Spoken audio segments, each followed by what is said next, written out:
and we'll start today with Commissioner Eggers. Good afternoon, Brian. I'm here. Thank you, sir. Commissioner Seal. I'm not seeing Commissioner Seal just yet, Madam Chair, so we'll go skip her for now. She'll be on in just a second. Okay. Commissioner Welch. Good afternoon, Brian. Good afternoon. Commissioner Long. Got to unmute, Commissioner Long. I'm here, Brian. Good afternoon. Excellent. Thank you. Commissioner Justice. Good afternoon, Brian. Good afternoon. Commissioner Peters.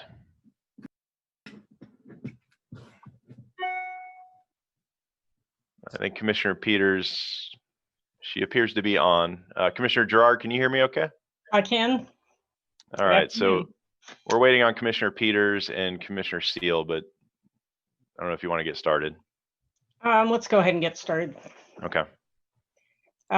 Okay. So the first item on the agenda, we have added back public comment, but I want people to know that this is for items that are not on our agenda today. So if you're here to talk about the state of emergency or wearing masks or any of that, please wait until item 20.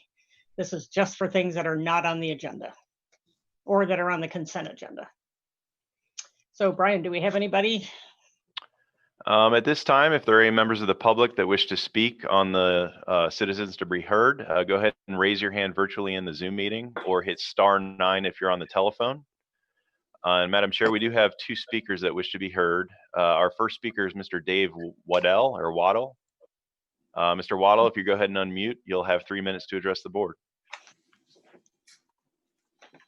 Thank you. I do want to make a overall statement, and I would also like to speak to items 20 and 21.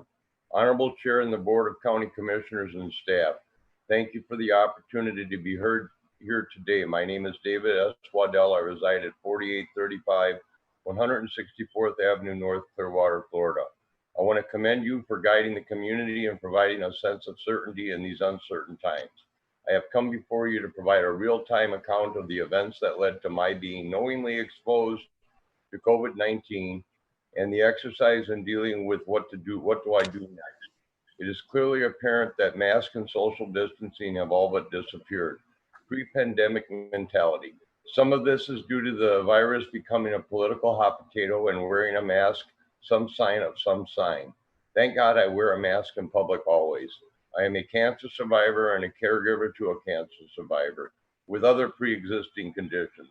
We did everything right as he received his radiation treatments for 6 weeks ending on April 28th. As a society, it is our civic duty and responsibility to contribute to minimizing the spread of the virus by wearing a mask. I propose a civil first offense, a free mask and a warning. Thereafter, a $50 fine for each occurrence. We really have no choice. Common sense has lost to the uninformed or downright selfish ignorance.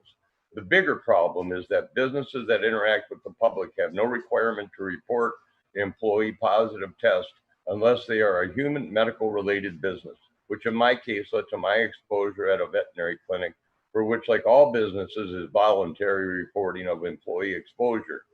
Anyone got a match because this will set this virus ablaze like we've never imagined.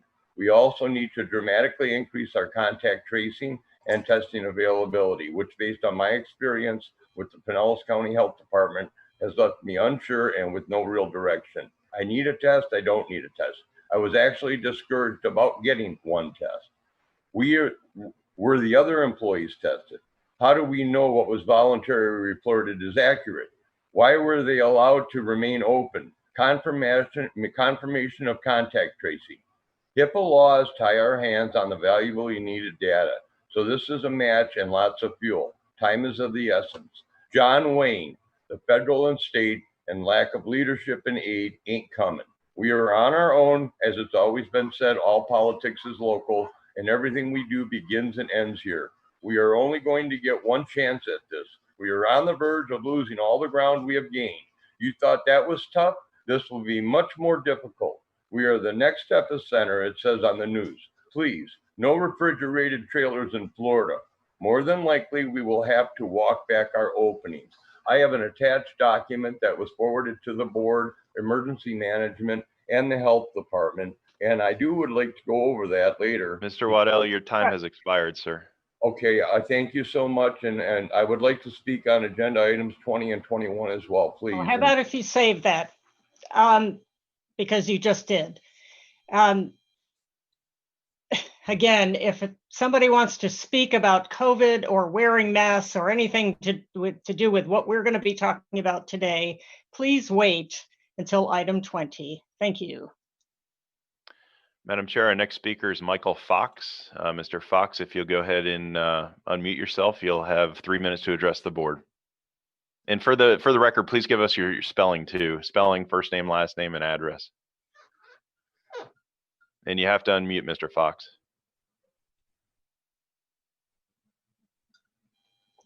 Hello? I am so sorry. Technological challenges. I will be brief. First and foremost, I want to thank the commission for its focus on the health of our community. Kudos in many respects up to this point. We'll discuss health later on down the road. And my apologies for my ignorance. When I go to a physical meeting, I know how to find an agenda. Unfortunately, I don't have an agenda in front of me, so I'll simply ask that at some point, commission address the sheriff's approach to the arresting of peaceful protesters. Likewise, any evidence of non-peaceful engagement, video preferably, would be greatly appreciated. My name is Mike Fox from St. Petersburg. Thank you so much for the opportunity. Thank you. Thank you, sir. Madam Chair, our next speaker is Patricia Cox. Ms. Cox, if you'll go ahead and unmute yourself, you'll have 3 minutes to address the board. And give us your name, spelling, and address, please, before you address the board. Yes, my name is Patricia Cox. It's PatriciaCox. I wanted to speak to the masks, and I know you want to hold off on that. So I will back out again and wait for that time and speak then. Okay, thank you. Madam Chair, our next speaker is Anita Holyfield. Ms. Holyfield, if you can go ahead and unmute yourself, give us your spelling, address, and you'll have 3 minutes to address the board. Hello, my last name is spelled Holifield. My address is 1125 2nd Avenue South, 33715.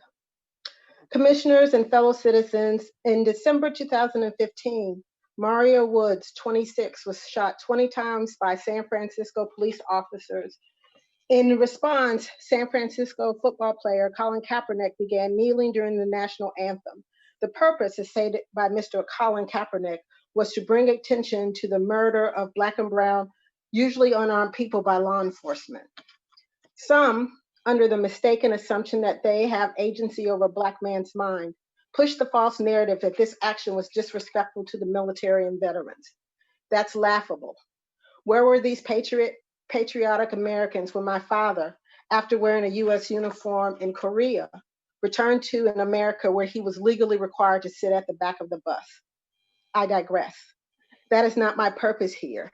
Although today I do wonder if these Fox politicians have any comments about a police officer kneeling on a Black man's neck until he dies. Should protesters, upon seeing this again, start reciting the anthem so that the police officer will rise? Off track again. Florida doesn't allow no-knock warrants, so armed intruders that happen to be police officers won't get met by a hail of bullets by a lawfully armed citizen. Regrettably, these actions by Kenneth Walker couldn't save Breonna Taylor, executed by police in her home, the result of a no-knock warrant served at the incorrect address. It is naive and dangerous to think that these type of tragedies couldn't happen in Pinellas. Even no-knock warrants can be served by federal officers. The sheriff's office offers concealed carry weapons classes for free at his office, far away from South Pinellas on Ormilton Road. My purpose today is to request verbally and follow up in writing that some of the free CCW classes be offered at SPC Allstate, where a law enforcement academy is located. I expect the sheriff's response to be no. I will request a written response, and I'm asking the Board of County Commissioners to find money in the CARES Act to pay a trainer to host a free series of CCW classes in the southern part of Pinellas County. I have no faith that the Pinellas County Sheriff's Office will protect my life. What's important is that I get others and folks like me the opportunity to protect myself. And I want to thank my commissioner, Kathleen Peters, who blocked me on social media, or because this request would have been made to her directly. Thank you. Thank you. Madam Chair, we have one more speaker that wishes to be heard, Mr. Robert Ameo. Mr. Ameo, if you can go ahead and unmute yourself, give us your spelling, address, and you'll have 3 minutes to address the board. Yeah, hi, this is Robert Ameo. Can you hear me clearly? Yes, sir. Yeah, last name's A-M-A-I-O. Address is 14869 Mockingbird Lane West, Clearwater, Florida, 33760. First of all, I want to thank the sheriff, and I want to thank the members of his department for their professional.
Gets out of control, that might be a good place to start.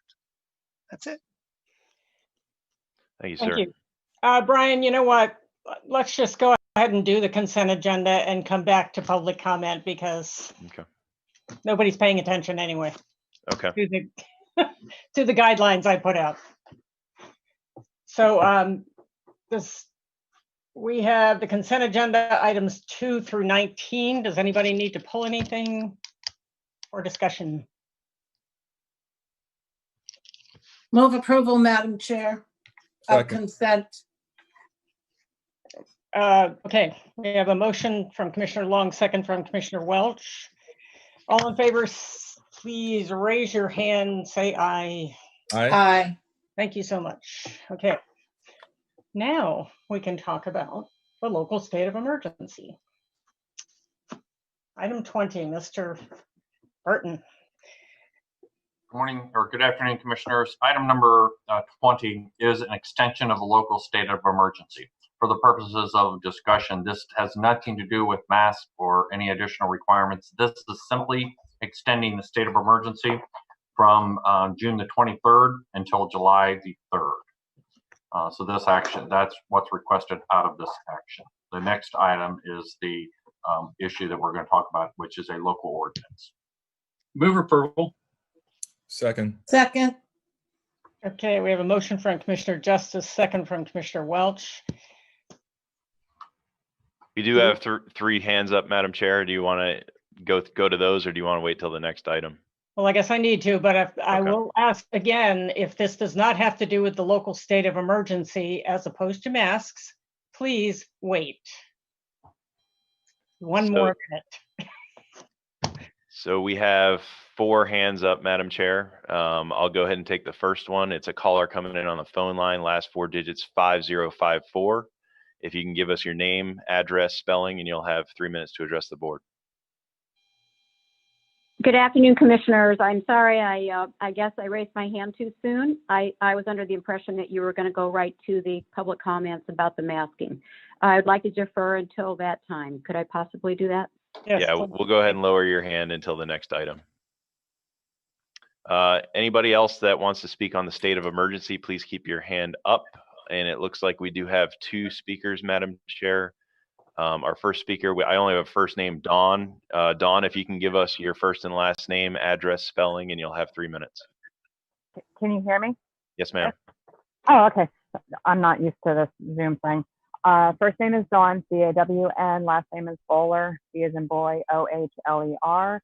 I live at 6678 54th Avenue North, St. Petersburg, 33709. Thank you.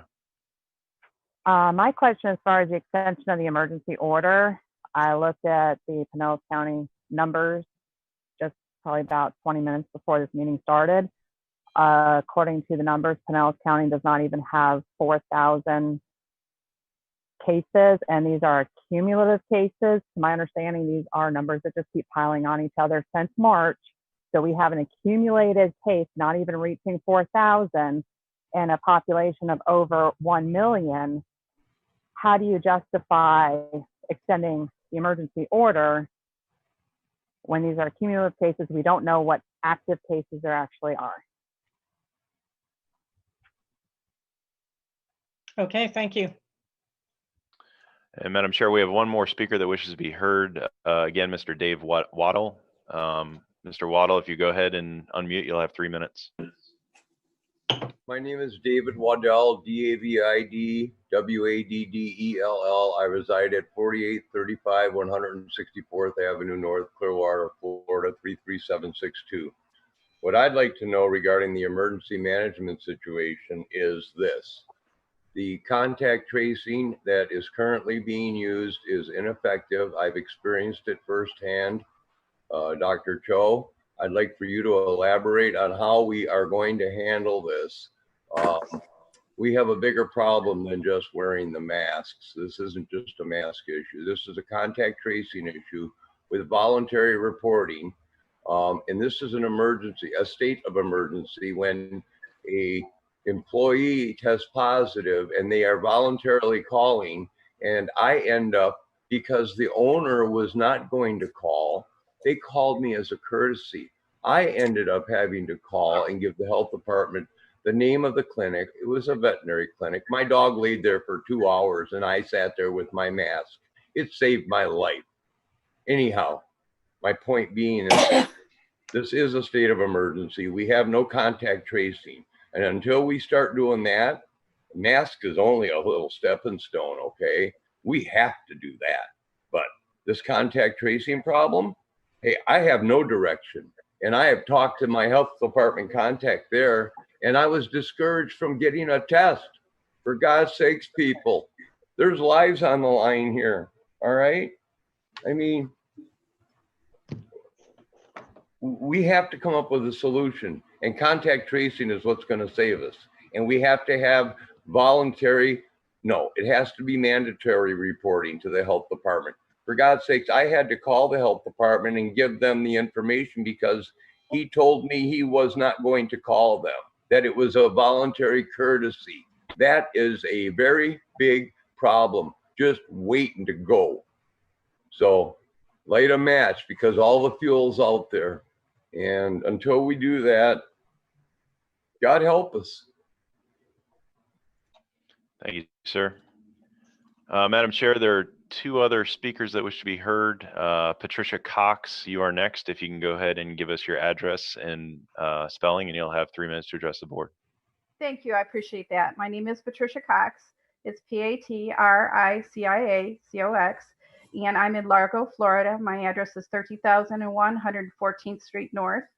And I do want to address this. I like a previous speaker. I do think that because these numbers are cumulative and not being kept up as ongoing, what's going on right now, it is scaring people to death, like the previous speaker, who unfortunately does not, I don't think he did any research, but he's just scared.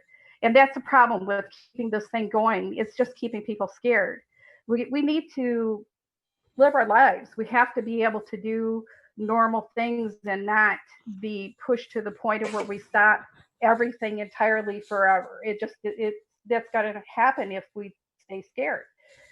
I don't think the numbers are there with how many people are actually sick. I think that when they say cases, they're also talking about people who are testing positive who are not ill. And if I understand this correctly, we're surrounded by viruses and bacteria all the time. This is normal. We have flus that happen every year. People do die, people do get sick, people do recover. I just don't think the numbers are there to keep us shut down indefinitely.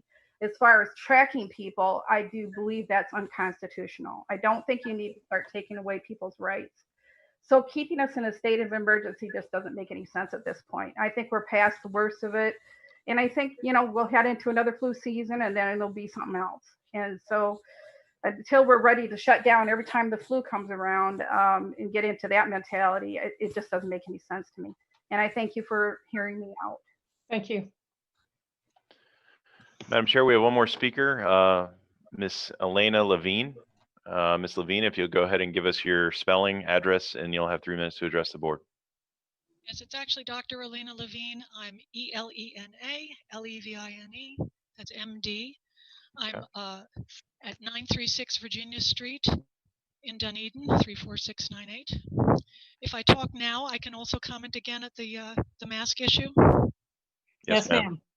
Okay, so I'm board certified in preventive medicine and public health, and I practiced family medicine for decades. This is nothing like we've ever seen. The commission, I'm going to speak very briefly. I hope to speak longer later. The commission needs to do whatever it can to stop the carnage from this pandemic. We have never seen anything like it. We have no adequate treatment. We need to learn from other countries how they've managed this to keep New Zealand with only 22 deaths in the whole country reported from this.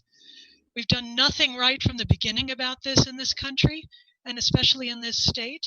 And if you look at the reports from a very important study out of Iceland, a full 50%, 50.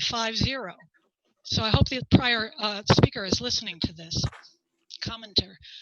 50% never got any symptoms whatsoever, ever. We have no idea who is asymptomatic out there passing this along to us, and we have a right to safe air. You would not allow toxins to be put in the drinking water, and you can't allow people to be spraying this deadly virus that we don't have a cure for into our faces without our consent. Where you need to do and extend any regulations, any help, any education. We need more than just regulations. We need massive public education. People are not understanding this. This is a completely different thing than we have ever seen, and we don't have effective treatments. A vaccine is not in sight that's effective and safe, and we are only going to get worse. All it took was one person on a train in New York City from New Rochelle to Manhattan for 1,000 contacts to have to be traced. People have to get it, that this is an extremely contagious, deadly, dangerous, unprecedented situation. We have you as a commission need to protect us and keep us safe with any tool you have. So I'll reserve the rest for later. Thank you. Thank you. Thank you, Doctor. Madam Chair, there are 3 other speakers that wish to speak on this item.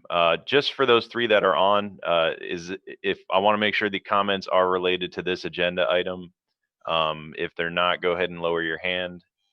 We'll go ahead and go to Michael Fox again. Mr. Fox, go ahead and unmute. You'll have 3 minutes to address the board.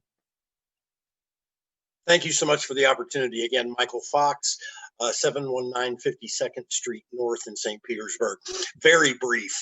Solidarity with what the doctor said. Thank you. Thank you, Mike. Sir. Madam Chair, our next speaker is Barbara Walker. Ms. Walker, if you can go ahead and unmute, give us your spelling, address, and you'll have 3 minutes. Ms. Walker, you have to unmute yourself. Okay, this is Barbara Walker at 319 Bradford Circle in Palm Harbor. And I wanted to ask that you extend the local state of emergency on behalf of all of the first responders and the people that are dealing with the outfall of all of this. I've been monitoring the 911 activity, and I can see how busy things are. And I've seen that the hospitals are not are reaching capacity, and I think that those are 2 good data sets to make a decision by. And I wanted to tell you that we thank you for protecting us, our family, our 15-year-old daughter and our 18-year-old daughter and my husband. And I know that there's very, very heavy weights on all of your shoulders, and that I hope that you can feel my support. Thank you. Thank you. And Madam Chair, we have 1 more speaker. I do not have a name. It just says Well Life Global. So if you'll go ahead and unmute yourself and give us your first name, last name, address, and you'll have 3 minutes to address the board. Hi, my name's Yvette Gaw. I live in 9371 Blind Pass Road, St. Pete Beach, Florida. I will have to absolutely disagree with your previous callers. I work with physicians right now, and as far as extending the emergency, the state of emergency, I think we are fear mongering. I think this is absolute insanity. I am a healthy 54-year-old. We've been on this planet for 2,000 years. We have trillions of viruses in our body. I study health extensively. I work with doctors who study health extensively and have followed this. We have right now, there are more deaths. So we have 473,000 deaths globally of this. However, we have 800,000 people who have died of AIDS. We have 3.9 million people who've died of cancer. Where's the outrage there? You're saying that this is being asymptomatic. The World Health Organization came out on Monday, and because social media lit up like a Christmas tree, they retracted. But if you listen to the scientist that retracted her statements on asymptomatic and passing this virus along to others, a healthy individual, I work out every day. I eat organic. 12% of our country is metabolically healthy. Build your immune system. Stop scaring people. Teach them how to eat healthy, take vitamin D, get out in the sun. And by goodness, please tell them not to wear a mask riding their bike and wear a mask walking on the beach. This is endangering their lives. And I can go, when we go into masks, I can go into the studies that show that we are blocking their airways. And these people are going to pass out. And I've already met 2 people gone to the hospital. And I'll address all that later. But people need to wake up and stop and think and use common sense. And they're reactivating viruses within their body. I will hold my comments for the mask later. Thank you. Madam Chair, there are no other speakers that wish to be heard on this item. Okay, thank you. We have a motion from Commissioner Justice, second from Commissioner Welch, to extend the state of emergency for 7 days. Again, all in favor, please say aye. Aye. Aye. And okay, that passes unanimously. Okay, we're going to talk about an emergency ordinance requiring face coverings. I just want to say the commission will have our discussion first, and then we'll take comments. I can assure those of you who have already written to us, we've gotten over 800 emails on both sides of this issue. We have 3 doctors in our meeting today that are going to give us some up-to-date statistics. I personally will be making my decision based on what they're going to tell me. Please, if you have already written to us, I can assure you I've read as many of those emails as I possibly can. Please don't feel the need to speak today if you've already written to us. Thank you. Okay, go for it. Barry, you need to unmute, sir. I'm sorry. Sorry. As discussed last Thursday, we, and I'm going to let Dr. Cho give a presentation with up-to-date numbers. But the trend is very clear that we have issues within our community. There's community spread and our numbers are increasing. And as a result of last Thursday, we prepared an ordinance with 3 different versions of that for your consideration today. The first is very clear that we know that we're seeing a significant increase amongst our younger age group. We know that we've also seen us let our guard down regarding areas of bars where they have large bands and dance clubs and things like that. So any of the requirements or any of the versions contain a requirement for where you have a customer and patron employee interaction, that there would be a mask requirement for the employee. Any of the versions will have a requirement that we restrict bars to limit the large crowds, saying that you can only serve people that are in a chair. Listen, we know that we were very excited to see our economy begin to open up, but what we've seen is that we're not just opening up, but we're going back to business as usual, and that really cannot continue. And I do feel we have so many different versions of what we consider a bar. We have beach bars, we have extensions of restaurants, we have a lot of different versions. It's very hard to write an ordinance that covers that, but let's go to the clear intent. We cannot have large gatherings of people where they're practicing no social distancing and they're at an increased chance of spreading the virus, and that does not keep us safe.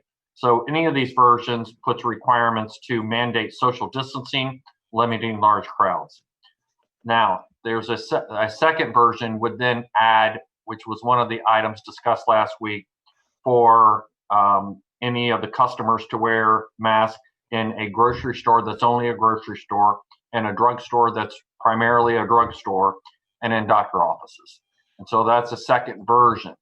And then the third version would say that if you're going into any business, so all customers and employees, where you have customer-employee interaction, and there's a variety of exceptions to that, that a mask would be a mandate. And so, in fact, those are the 3 versions that you have before you, and we'll get into each one of those or answer any questions. But to give context to this, I would ask Dr. Cho to outline exactly what we're seeing, what we've watched over the last week.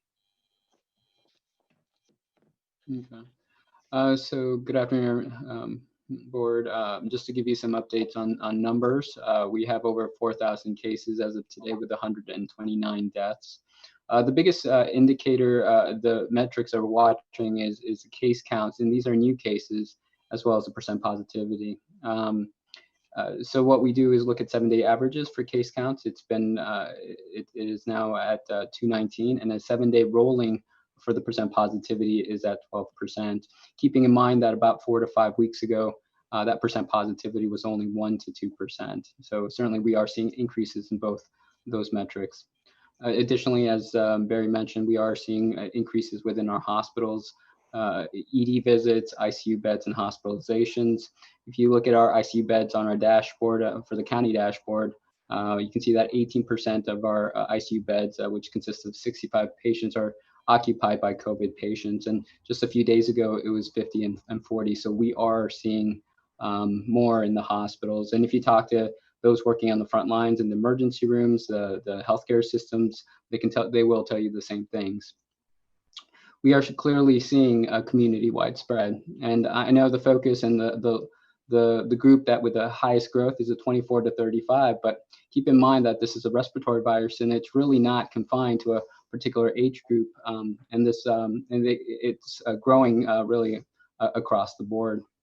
So again, just to reiterate that message, that if you fall into those high-risk groups, those that are older than 65, those with health conditions, it's very important to take those necessary precautions, social distancing, staying at home, masks. But in addition, those that are around those vulnerable populations. So it's the younger adults that works in the nursing homes or takes it back, potentially spreading into the grandparents. So it's important that all of us really take those precautions to really save and protect this vulnerable population. Let me touch on, so the State Surgeon General, Dr. Scott Rifkes, did release a health advisory this past weekend, just reiterating some of those key points, that all individuals in Florida should wear a mask in any setting where social distancing is not possible. This is very consistent with the CDC guidance as well. Additionally, vulnerable populations should limit personal interactions outside their home and take all measures to limit the risk of exposures, as well as limiting mass gatherings to more than 50. Some of the message that we've always sent is that nothing has changed. There is no cure, there's no treatment or vaccine. We have to, certainly it's going to be with us for a while. We have to learn to live with it. And certainly with the increasing numbers, it is concerning. And we do need to take additional actions.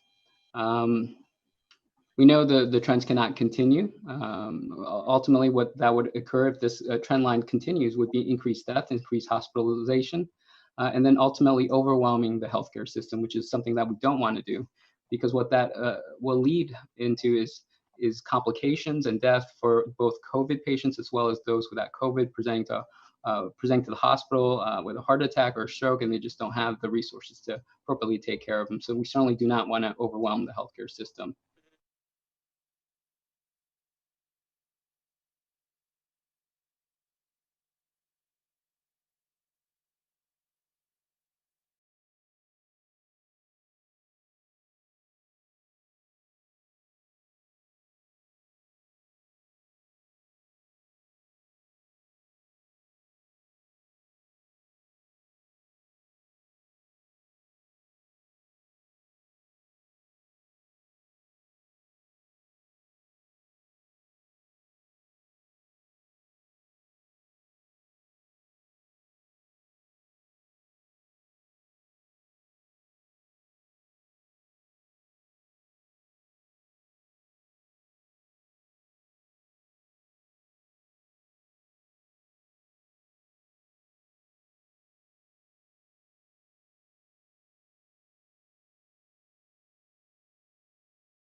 So our community testing centers, through our community health centers, through the Bay Care and others, have been overwhelmed with the numbers. And so people get frustrated because of the long lines and this sudden surge and the people needing to be tested. And then they go to our emergency room, which then clogs our emergency rooms. So it's not one in particular issue. It's a combination of all. The numbers are clear, the trends are clear, that more needs to be done. So we prepared these resolutions for your consideration based upon the feedback we have. We'd be happy to discuss any piece or all at your discretion. I have a question. This is a little bit off topic. Does anybody know exactly what the governor did today? I didn't have a chance to listen to him about bars. The governor said they're going to launch Friday's testing at all all long-term care facilities. Let's see, that just talked about where they're seeing more positive cases and longer. Again, an emphasis on wearing, on hand washing. If you can't physical distance, wear a mask. No tolerance for businesses not following the guidelines, and he threatened to suspend business license and liquor license for those that don't comply. Need to keep occupancy limits in place in restaurants, pubs, and bars. Okay, thank you. Commissioner Eggers. Commissioner Eggers, you have to unmute, sir. Of course. I wouldn't get that. Thank you for the intro to the topic. I was listening earlier today to the several doctors, including an epidemiologist, that talked to the Hillsborough County Commission. I think it was yesterday. And there was a couple of things. They talked about a number of things, and she was impressive and very descriptive in some of the things that she and the frontline people are encountering.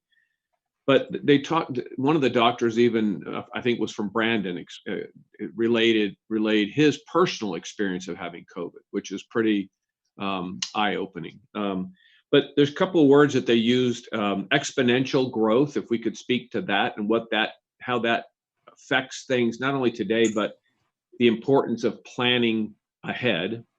And the other thing is that the doctor from Brandon, and I think the epidemiologist also mentioned a lingering effect, or he called it an IOU, that will occur after you've recovered from the disease, what lingering effects there might be down the road. So those two items, exponential growth and how that's different and how important planning is, but also the IOU, or the lingering effects afterwards.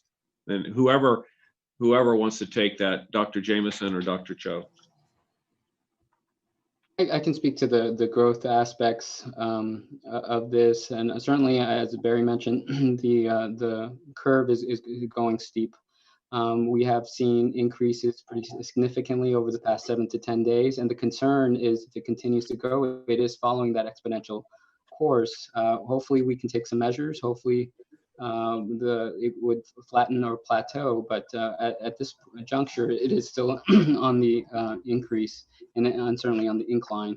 Now, in terms of the lingering effects, and Dr. Jameson can feel free to add anything, but again, it goes back to the fact that we are learning more and more about this virus, right? We normally, for any infections, any chronic diseases, we have decades to study a disease, and we're really learning as we go with this particular virus, just having really been introduced to people since the end of last year. But what they're finding in terms of lingering consequences is that it does affect multiple organs. It's not just the lungs. They've found diseases in the brain. Chronic diseases in the lung, if there was severe damage to it, kidney injury, especially if someone develops sepsis. But the effects for a number of people have been unfortunately lingering for those that infected. As to the prevalence in terms of the percentage, I think that's yet to be determined, but we are seeing that more and more. Yeah, and certainly the numbers that we've seen, I think through May, were something around 1,300 cases, which, people might argue that that's not a lot, or it is a lot. I mean, to me, it's a lot, but 83 deaths. And if you want to compare it to any number of other diseases, that's fine. It may not rank up there at the top, but to me, that's significant. And that was over about 10 weeks. And so in the last 3+ weeks, we've had an additional, say, 2,400 in June, which is about a 90% increase in 3 weeks from the first 2 months, and 117 deaths. So it's 34 deaths increase just in June. So just in this 3-week period, there's been an increase of almost 90% of the cases, and probably a close to a 40% increase in the deaths.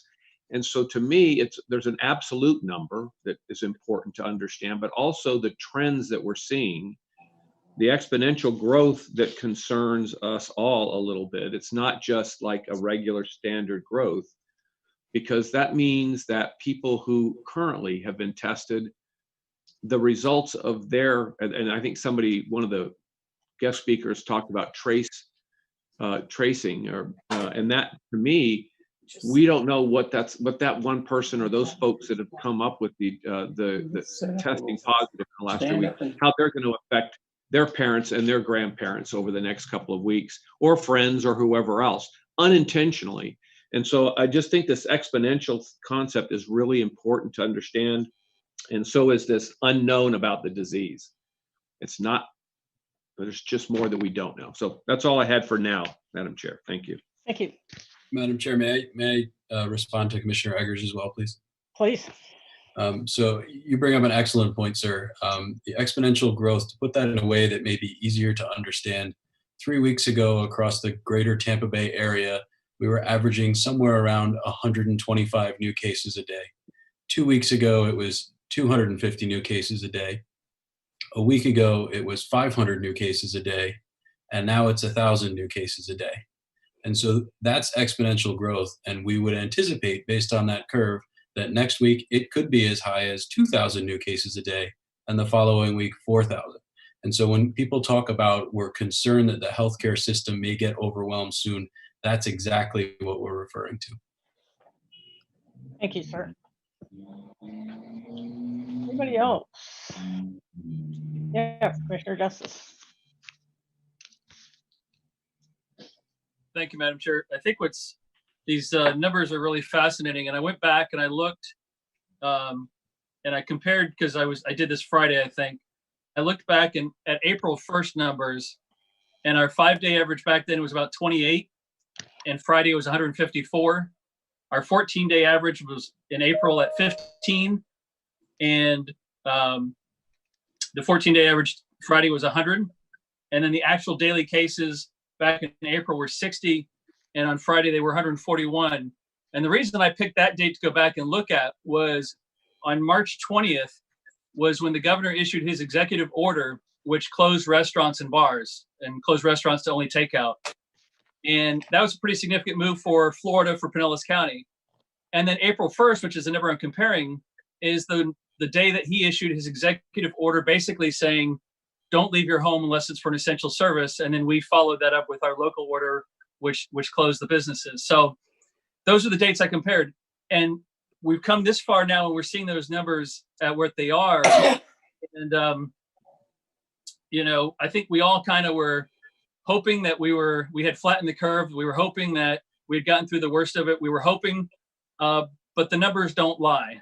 And so look forward to the discussion, the conversation with our constituents today. But I don't think any of us wants to go back to a point where we're shutting down businesses and that kind of thing.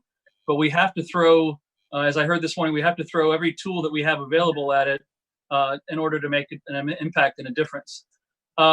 I did talk to some retailers this morning, and they were fully in support. Actually, they wish the governor would issue a statewide so that it was uniform across the state. But their question was about enforcement. I guess this is for Barry or for the sheriff, is about they don't want their greeters at the front door being responsible for law enforcement. And so what advice are we going to give our businesses? What are we going to counsel them on as far to whatever version we end up with? What's the best way that they can enforce the rules and keep people safe? Thank you. Sheriff, you want to, or I? And so under the current ordinance, it's a requirement of both the business to enforce the ordinance and the individual. And so both are responsible. Obviously, from an enforcement standpoint, we're looking for assistance in that. We cannot have police everywhere and being mass police and things like that. Others have found great success. We're not the only one considering. There are a lot of counties in Florida that have implemented similar orders. And again, we need them. We need businesses to assist in doing that. But I'll turn it over to the sheriff in terms of what do you do if somebody doesn't comply. Well, I think that everybody has to have skin in this. Everybody has to be responsible, and everybody has to step up. And that means the businesses, the employees, the owners, and the patrons across the board. And if everybody just realizes we have a serious problem, I wholeheartedly agree that the numbers speak for themselves. It's a serious issue and it's moving in the wrong direction. Well, we've got to correct this. And if everybody would take it seriously and stop having 300 and 400 people gathering in one place, and that those business owners would do their due diligence and exercise their responsibility, that's a problem that can be solved. Don't let them in. And and I think that the version, at least that I recommend, which is the universal mask, which is the most comprehensive version of the three that the commission has, it has a lot of reasonable exceptions. Just do the right thing with it. And I don't think, Commissioner Justice, that we get to that point if people realize that there is a problem and we're just got to be reasonable about it. And I have no intention of running out and, as I said before, and playing mask police. But if people are totally defiant, they're not making any effort, then we're going to have to address it to some degree. But I really hope that never happens. We don't get there. And what you all adopt today, it is countywide, it is consistent, and people just do the right thing. And I think that if they will just do that, we can get to a good place and we can accomplish, hopefully, what we need to. But we need all the tools in the bucket to do it. It's not any one thing. Well, and I think you're right, and that's exactly what we talked about this morning. And I just wanted to make sure that I brought that retailer's concern to the meeting today for this conversation. And I appreciate your comments. Thank you. Madam Chair. Yes, Commissioner Long. Yes, Madam Chair, may I respectfully request that we hear from Dr. Thogmartin? I thought his comments the other day were especially profound, and he may help to educate some of our citizens who seem to think this is no big deal and that we are intentionally inciting people or creating a panic. I'd really appreciate it if we could hear from him, please. He is a scientist after all. Yes, please, Dr. Thogmartin. And I will say Dr. Thogmartin is our medical examiner. He does the autopsies for Pinellas County. Oh, thank you. I hope I can say the same thing I said last time. I don't really remember what that was. Well, I can tell you just an update. I was looking at, while I'm sitting here, I was looking at our statistics. April, things were pretty rough for us due to some of the care home deaths that we were having. But just to give you a flashpoint, I'm looking for, I know I've talked with Dr. Jameson earlier today, and he was talking about the hospitalizations, ICUs. We're seeing a surge there. The data supports what you would expect if you have increased positivity. You have exposure beginning. Then there's a delay, and that's what people don't really get. There's a delay. You change some sort of policy, and then there's a pandemic out there. So whatever you're doing, there's a delay factor. So we have exposure. There's an incubation period. People start getting sick or getting tested. They start testing positive, and then once they test positive, let's say they have it, they know they have it, they're sick for a week number 2, maybe the next week after that, they start getting short of breath, they present to the hospital, then they're in the hospital for a bit, then they start getting worse, and then they get severe, they're on a ventilator, and maybe they pass away. So I would be the last stage: exposure, incubation, illness, hospitalization, and then the ones that are susceptible may pass away. So to give you guys an idea, in the past, we give case numbers to our unfortunate decedents that pass, and we accept jurisdiction. Our last 23 cases, which spans back to about maybe June 20th, out of those total 23 medical examiner cases, 10 of them are confirmed COVID-19 deaths. There may be an 11th that we're looking at that may or may not be. So we're pushing like a caseload over the past 23 cases where, 40-45% are COVID-19 related. So that's extra cases, stuff we don't normally see. That's a pretty rapid rate. And I'm hoping that, I always say that pandemics and their exponential growth, I think the human mind, if it has a failing, it's failing to understand how exponential growth works. And at the same time, though, when you're applying exponential growth, if you apply it to a bunch of sheep in a pen, they can't contemplate on the disease that's tearing through them. So the exponential growth models work very well. We are smart. We're intelligent creatures. There would be, even if governments did nothing, there would be social distancing to a degree. There would be businesses modifying things on their own. There would be people that would wear masks on their own. So automatically your baseline models for this exponential growth that you'd expect based on the R naught or the ability of the virus to infect people, you could calculate it very accurately if you had sheep, but we're not sheep. So I think that we will see an increase. It just depends on how much people are willing to do themselves to mitigate it and use their brains, and how much, you know, municipalities such as yourself decide to act, and what is reasonable and what is not. I think if you base it on the science, I think that indoor spaces without face coverings, you've got to cover your face, I'll cover my face, and we'll be all nice to each other and all courteous and polite. I look at me wearing a mask when I go to a grocery store as me being thoughtful to my fellow human being, because they don't want what I'm spewing, maybe. And I would hope they would do the same for me. If we do that, I think we can do a lot. If we social distance, we can do a lot. But it depends on what you want to do based on the science. I think that relatively outside, we're safer, particularly with our wonderful UV index. But if you are indoors and you're with people that don't live with you, you should have a very large social distance barrier between these people and yourself, or some sort of fabric barrier between yourself. That, if you're at work and you're working around coworkers that don't live with you and they're not masks and they're standing in your office without a mask on, that's not the holistic approach you need. I think that if we used our brains and our common courtesy, we could beat this thing. Thank you. Commissioner Welch. Thank you, Madam Chair. Commissioner Eggers and Justice really covered the points about the data and the trends all going in the wrong direction. I just add another way of looking at it is 40% of the cases have been in the last week in Pinellas County. My question is, and I want to thank Dr. Cho and Jameson and Thogmartin for being willing to speak truth to the issues and doing it in a way that folks can understand. Dr. Jameson and Thogmartin had the Facebook Live event this morning, and they talked about what we're seeing in the ICUs and the emergency rooms. And I would just like Dr. Jameson to touch on that one more time for the folks that are watching now.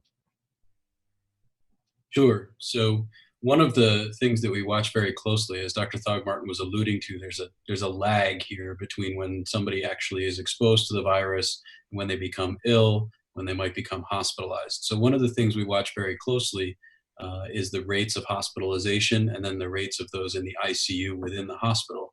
And that can give us insight into just how this disease is impacting the community. Again, we keep hearing it's no big deal, it's not that severe, I'll be fine. Well, if you watch what's going on in our hospitals right now, a week or two ago, there was between 80 and 100 folks hospitalized all across Pinellas for COVID, and today we're 230 something. So we have seen significant increases in the last few days. We have the highest or the most number of people hospitalized from COVID in Pinellas that we've ever had. We have the most number of people in the ICUs of Pinellas County that we've ever had.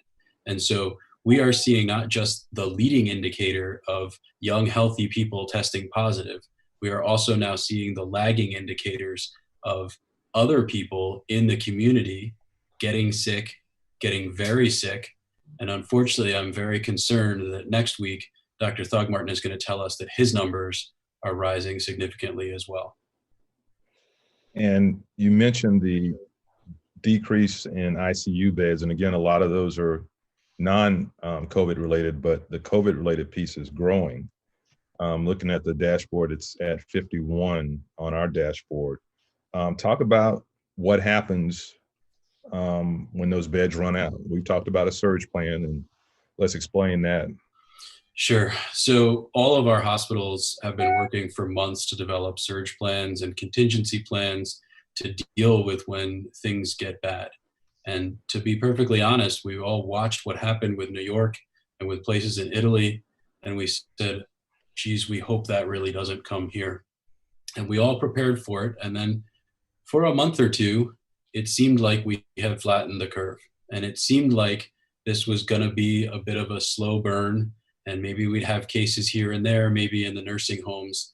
But the hospitals were hanging in there. And in fact, the hospitals, in some cases, were sort of eerily quiet because people didn't even want to go there. And now, what we're seeing in terms of the numbers, in terms of the numbers of folks in the community, then the hospitalizations, then the ICU rates, we're concerned that we could actually start to look like some of those places we saw on the news before too long.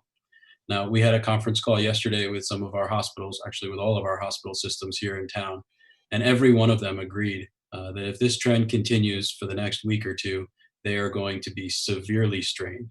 What we mean by severely strained is if you have a heart attack and you go to the hospital, maybe you don't get your treatment as quickly. If you have a stroke, maybe you don't get your treatment as quickly. So we're not just talking about the hospitals struggling to take care of people with COVID. We're talking about them struggling to take care of anybody in the community. And that's the point at which some people have described it as a cliff. And if we fall off that cliff, mortality from all causes in our community skyrockets. Thank you, Dr. Jameson. I think it was important for our community to hear exactly where we are with this pandemic. Thank you, Madam Chair. Thank you. Commissioner Seal. Yes, thank you. Important information that's already been shared. I want to go back to Dr. Thogmartin, and this may be gruesome, but I would like to know when you're doing the autopsies, what does COVID attack and what do you see? Well, we heard on some calls earlier where someone had to have a lung transplant and their lungs totally destroyed. We heard about 3 young people going on cardio machines because their heart had been attacked. So the public understands how serious this is. What are you seeing when you do the autopsies? Well, it's a respiratory illness. It infects you through your respiratory tract, and obviously there's going to be changes to the lungs. But if it's just hard to describe. I mean, gosh, I really don't know how to say it without being gruesome. It just destroys the lungs. Let me just say that. And it can also, one of the most amazing things about it, though, that's just horrific is the thrombosis. We had cases of COVID where we've examined those, and it's just, I've done a lot of autopsies. I've been doing this for 25 years more. If you count residency, did a lot there too. The amount of changes of the blood, even post-mortem, is quite unprecedented. So I think that that just goes along with us trying to understand. The problem is people, this isn't the flu. It isn't anything we know. We don't quite understand what it does, but we're just, I think, coming to terms that it's a multi-organ illness, particularly when you have a long-term case of it. And when a case gets so severe where the person dies, you can find lungs that don't look or feel like lungs anymore, and you wonder how they're even moving air. Probably they're going to have to do very, very heroic measures where you're actually oxygenating their lung with an ECMO machine, because the lungs don't look like lungs anymore. So it's just not pretty. I think that we're going to start. What I'm dreading, though, is not the ones where they're in the hospital and we know what they have. I'm looking for the folks that die where we didn't even know they had COVID. And, those are the ones I'm worried about and trying not to miss. Okay. Thank you very much. That's all for me for right now. Thank you. Okay. Chair. Thank you. Jewel, maybe you, David, Commissioner Eggers, Go ahead and unmute Commissioner Eggers. unmute yourself.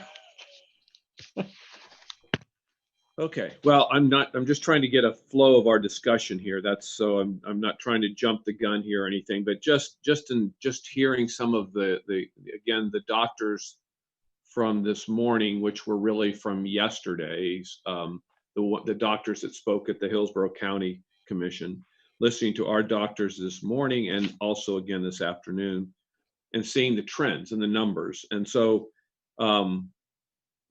what I'm hearing about, there's a couple things. Why are we here? Why are we talking about this? Is because the numbers are exponentially going through the roof. Okay. It doesn't matter what the level of, I mean, if it was 1 or 2, it'd be different, but we're talking about thousands that have happened. So it's grabbed everybody's attention. We're trying to understand from the doctors all of the things that we can understand about this disease to educate, share that information with us and with our residents.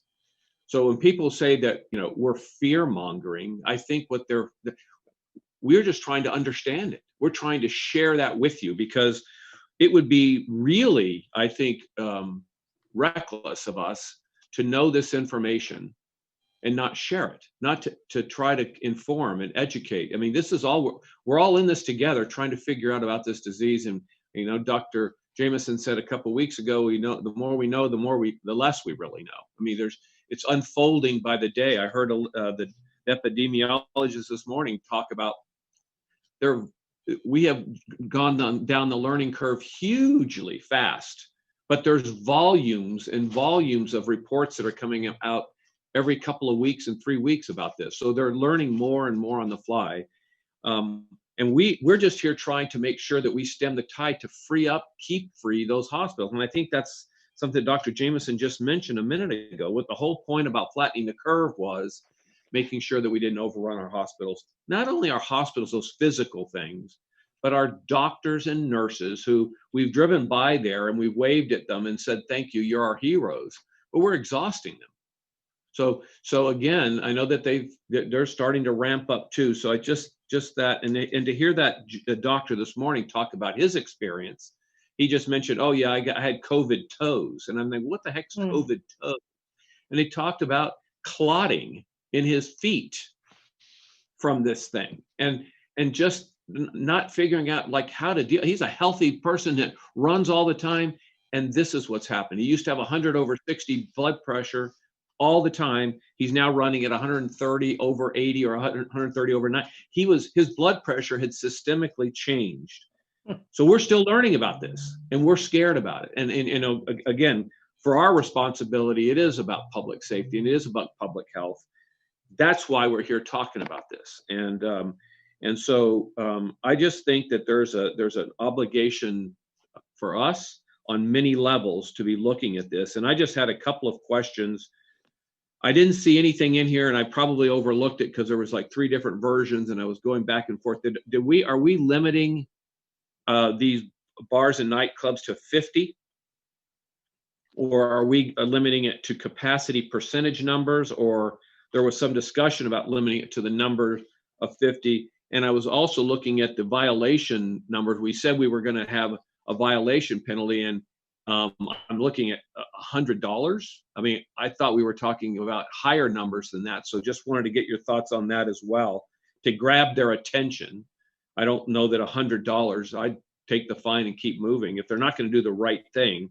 So I just wanted to understand that part as well. And then are we reserving the right, if things don't work along that line, to take the other path of, if you can't follow the rules on a steady basis, then we can come at you from a criminal standpoint? Or are we taking the criminal aspect off the table completely? Those are 2 or 3 questions. Barry, if you can maybe address those. Sure. So the first piece, we did have, and when we discussed it last Thursday, kind of put a 50-person cap on a facility. Very, very difficult. We were going to have 50 or 50% if it's a bar. Restaurants is 75% per the state order and phase reopening. Bars are 50%. One of the problems is size, and what's appropriate. the way we address that same issue is that you're not going to get service unless you're in a seat. And so we design this around discouraging and eliminating the dance floors and the where you can have mass congregation. Frankly, I share pictures with the media, and I'll point out the postcard in. They weren't out on a dance floor. They were just 100 people congregating around a bar. Well, you can't do that, and so you can't have service from there. And so we addressed it by the way in which we control the service. It's easier from an enforcement standpoint, and it's easier to manage. So that was a change from when we originally discussed that. We did make.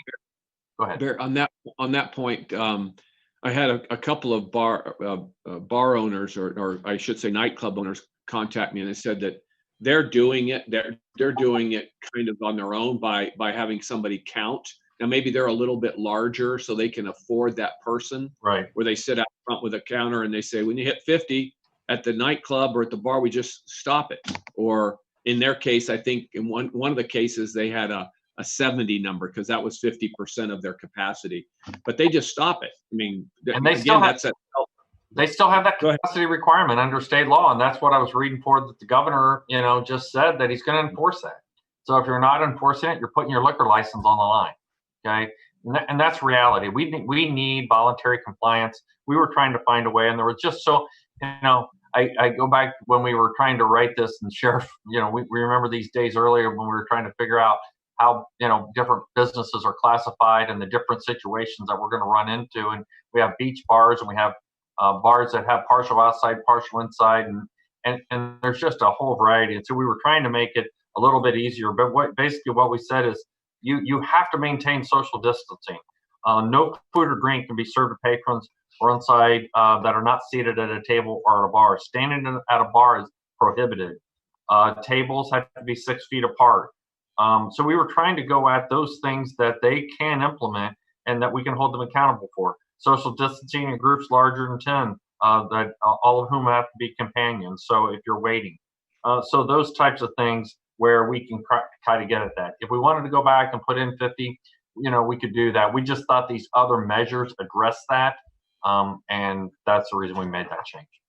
Well, Barry, on that front, with the state coming in with the threat of their liquor license, if we go to an establishment and you give them 3 successive fines of 100, 150, or 200, that becomes kind of like we report that to the state for somebody who continuing to violate what the state is asking too. So again, all we're doing is asking people to comply with the rules that are in place, and so that not only can they continue to have a business, because obviously folks in the age groups that are going there perhaps are having some problems themselves. They have to kind of be the enforcer. So I just, if I think the combination, maybe we've got that covered without doing the 50 and the percent number, even though the percent number gives us some guidance. Let me see what else. Let's see, Barry. I want to make sure I got my other question. We left it as a civil rather than a criminal because that was what we discussed last week. Okay, that's fine. I'm really. We can always refer to the state. We can always defer to the state and their liquor license. But let's make real clear: Sheriff's on the line. Sheriff can address this. It's not business as usual. This has to stop. And we need them to comply. And if they don't comply, then we'll ramp it up now because we do have, so this has civil fines, but they also have the liquor license on the line. We need compliance. We need to stop the large crowds. We want them to be open. We want people to be able to get out, enjoy, and have a good time, but they need to do it responsibly. And what we've included in here is a range of penalties. So when you all met last week, the clear direction that you gave is that it was your preference that this not be a criminal violation. So we've actually brought this to you in the form of an ordinance rather than the resolutions that you've adopted in the past so that we could make this an ordinance violation as a penalty. And those are civil. Those are considered civil infractions. And what we did is we directed that the first offense be 100, then 250, then 500. And there's some reasons why we did that. If we did not dictate the penalty that we wanted in here, we would have defaulted to the 6th Judicial Circuit's administrative order that provides for penalties, and those would not be commensurate with what we provided for here. We have Okay. also included in each of the 3 ordinances that you have today as options, the option for law enforcement to continue pursuing this as a criminal offense if they so desire. A third remedy that we have in here, which is always available to us, is injunctive relief. So that's really something that would be aimed more at a business establishment where we're finding repeated violations. We could come and ask you all for authority to file an injunction and essentially close down a business that's not complying with this ordinance. So you really have a range of options available through this that range from a simple request to a patron to put their mask on, followed by a citation with a monetary penalty if they don't comply, all the way up to a criminal sanction and the opportunity for injunctive relief. Yeah, and then just one final question on the age. I think we said anybody under 2 does not have to wear. Is that? I'd just like to understand that a little better. I was thinking it was going to be something like under 5 or 6. So just trying to understand that, the thought process on that. Maybe that one of the doctors could speak to that. And then finally, for the sheriff, I know the sign that we put out when you first started this, when we first started this 3 months ago, was a really impactful sign that really made a difference, and it helped support the businesses with the message that everybody was giving.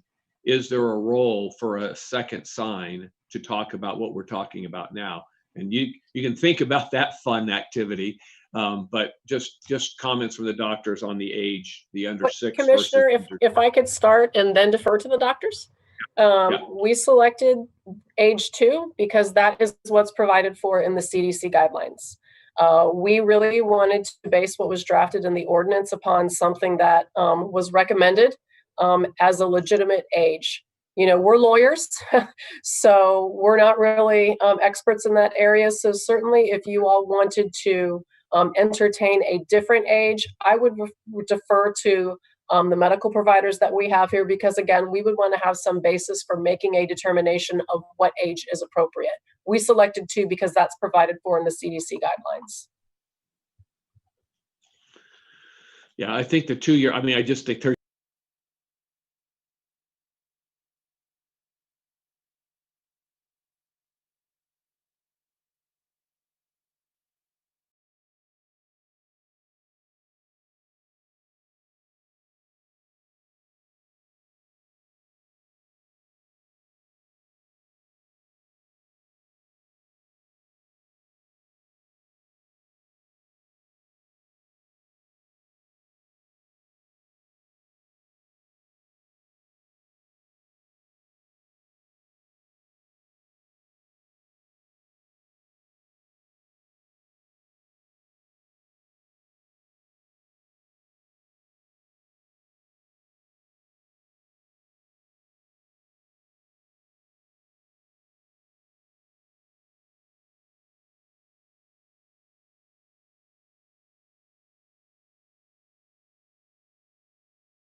not cover the child care facilities. Of course, you know, you all could give us direction to make the universal one exempt them if that was your desire. But the other two options would not cover child care facilities.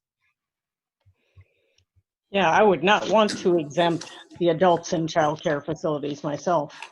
All right, I think we're getting close. I'd like to actually have a motion before we start taking public comment. And Madam Chair, if I could maybe go over some of the process before we get to that. Sure. As I mentioned previously, this is brought to you as an ordinance. And the reason why we did that is based on your discussion last week and your preference, your stated preference, that there be civil penalties associated with any sort of violation rather than a criminal penalty. And the other orders that you previously passed, such as your Safer at Home ordinance, those violations, they're violations under the emergency management statutes that give you the authority to do this in the first place. And the penalty provided there is a criminal one. So we specifically brought this back to you as an ordinance for that very reason, so that it could be a civil penalty. That being the case, this has not gone through your normal notice procedure because of the emergency nature of the topic. So in order for you all to enact this ordinance today, should it be your desire, you need to comply with the emergency provisions set forth in Chapter 125. And what that states is that you must first vote to waive the otherwise applicable notice provisions of 125, and that must be by 4/5 vote, which for your purposes is 6 out of the 7 of you. So what my recommendation to you all would be is that you do need to take that vote to waive notice, and then of course you would need to vote on whatever ordinance you may choose to adopt today.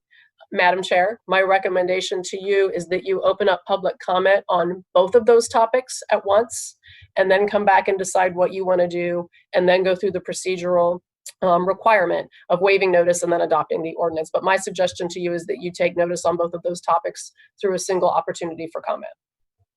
If I could add one small little thing to that, that the board needs to find that an emergency exists and the immediate enactment of the ordinance is necessary. I know that's a technicality. I just want to make sure we get that on the record. So thank you for humoring me.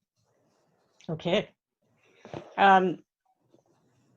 So do you suggest that we wait for a motion until after we take public comment?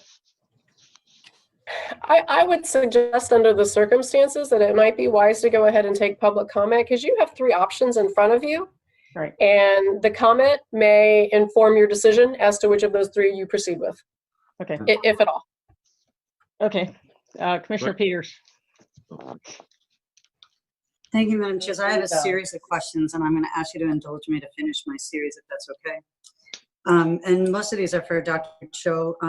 You said there's 129 deaths. Could you tell me the age brackets, or, you know, give me an idea of what the ages of the deaths are? I can certainly get you the breakdown. I don't have that in front of me. I believe the median or the average age is about 81. The median or average is 88 or 1. I think you said in a phone call that 77 or more than that were over the age of 70 or 80. I think you told me. I'm not sure if that's true. At a statewide, in terms of the death, looking at that and the ages, about 85% of the deaths occurred in those above the age of 65. Okay, I was curious about Pinellas County, but thank you. And then you said that there's a 2 to 3 week lag. And so we see this increase for the last week. Is that coinciding with the mass demonstrations that have been going on, do you think? We have not conclusively connected that with any of the mass demonstrations at this time. Okay, so I asked that because I know 3 young people that have been tested positive, and all 3 of them were at the demonstrations. And so if there's a 2 to 3 week lag, we started to see the rise on June 15th would be about 14 to 15 days after, with that high peak on the 20th, which would be that 3rd week jump. And then we've had 2 days where it's dropped to, you know, a 7%. I'm looking at the wrong Now I just realized I'm looking at the wrong county. But we had 2 days in a row where it's dropped to 7 and 9% versus the 2 days of 14%. I also noticed that, the testing is different, and that way we get data dumps, and I understand that every day can be very different. I get that. But I was curious your thought on that lag time. And since we haven't had large protests since then, I don't know if we still see the same. And I understand that we're worried about young people giving that to other people, but I was just curious about your opinion on that. And then I also want to know which hospitals are diverting patients, because I understand there's several hospitals in the county that are diverting patients and sending them someplace else, and I want that information. So the majority of about 30 something percent are been close contacts. So a little bit, I know there's been some comments in terms of the contact tracing aspect of it. And then just to give a little background, contact tracing is something we've done for any communicable disease. Even besides COVID, it's been around since the beginning of really public health has come around. What we've done with these types of efforts, we ramped up with, ordinarily we have 6 epidemiology investigators. We ramped up in terms of staffing to 39 for part-time doing investigations, another 17 doing contact monitoring. The state has been providing a lot of additional resources in terms of OPS staff. They've also contracted, I believe, with one organization's vendor that can assist with some of those contact tracing efforts. What we're seeing in terms of, because it is a respiratory virus and it does spread readily, is that, hold on, real quick, I think there was a comment, it is mandatory for hospitals and labs to report it to the health department, so we do get it. Get that information. I think one of the callers mentioned that. So what we're seeing in terms of those types of investigations is that one case generates 5 to 6 other contacts that are high risk. So we do monitor, touch base with them, give them the appropriate instructions. However, I think I mentioned on the call last week, but if you think about it, if you have these exponential growth in cases, that the contact tracing will become more limited. Just looking at the curve, because if you think about the cases and it's generating 5 to 6 high risk and close contacts, it's going to be limited. Thank you, Doctor. I think that was helpful, and it's good to hear you say that publicly. Do you know which hospitals are now diverting patients because they're full? Could you tell us? I'll divert to Dr. Jameson. Do you know that?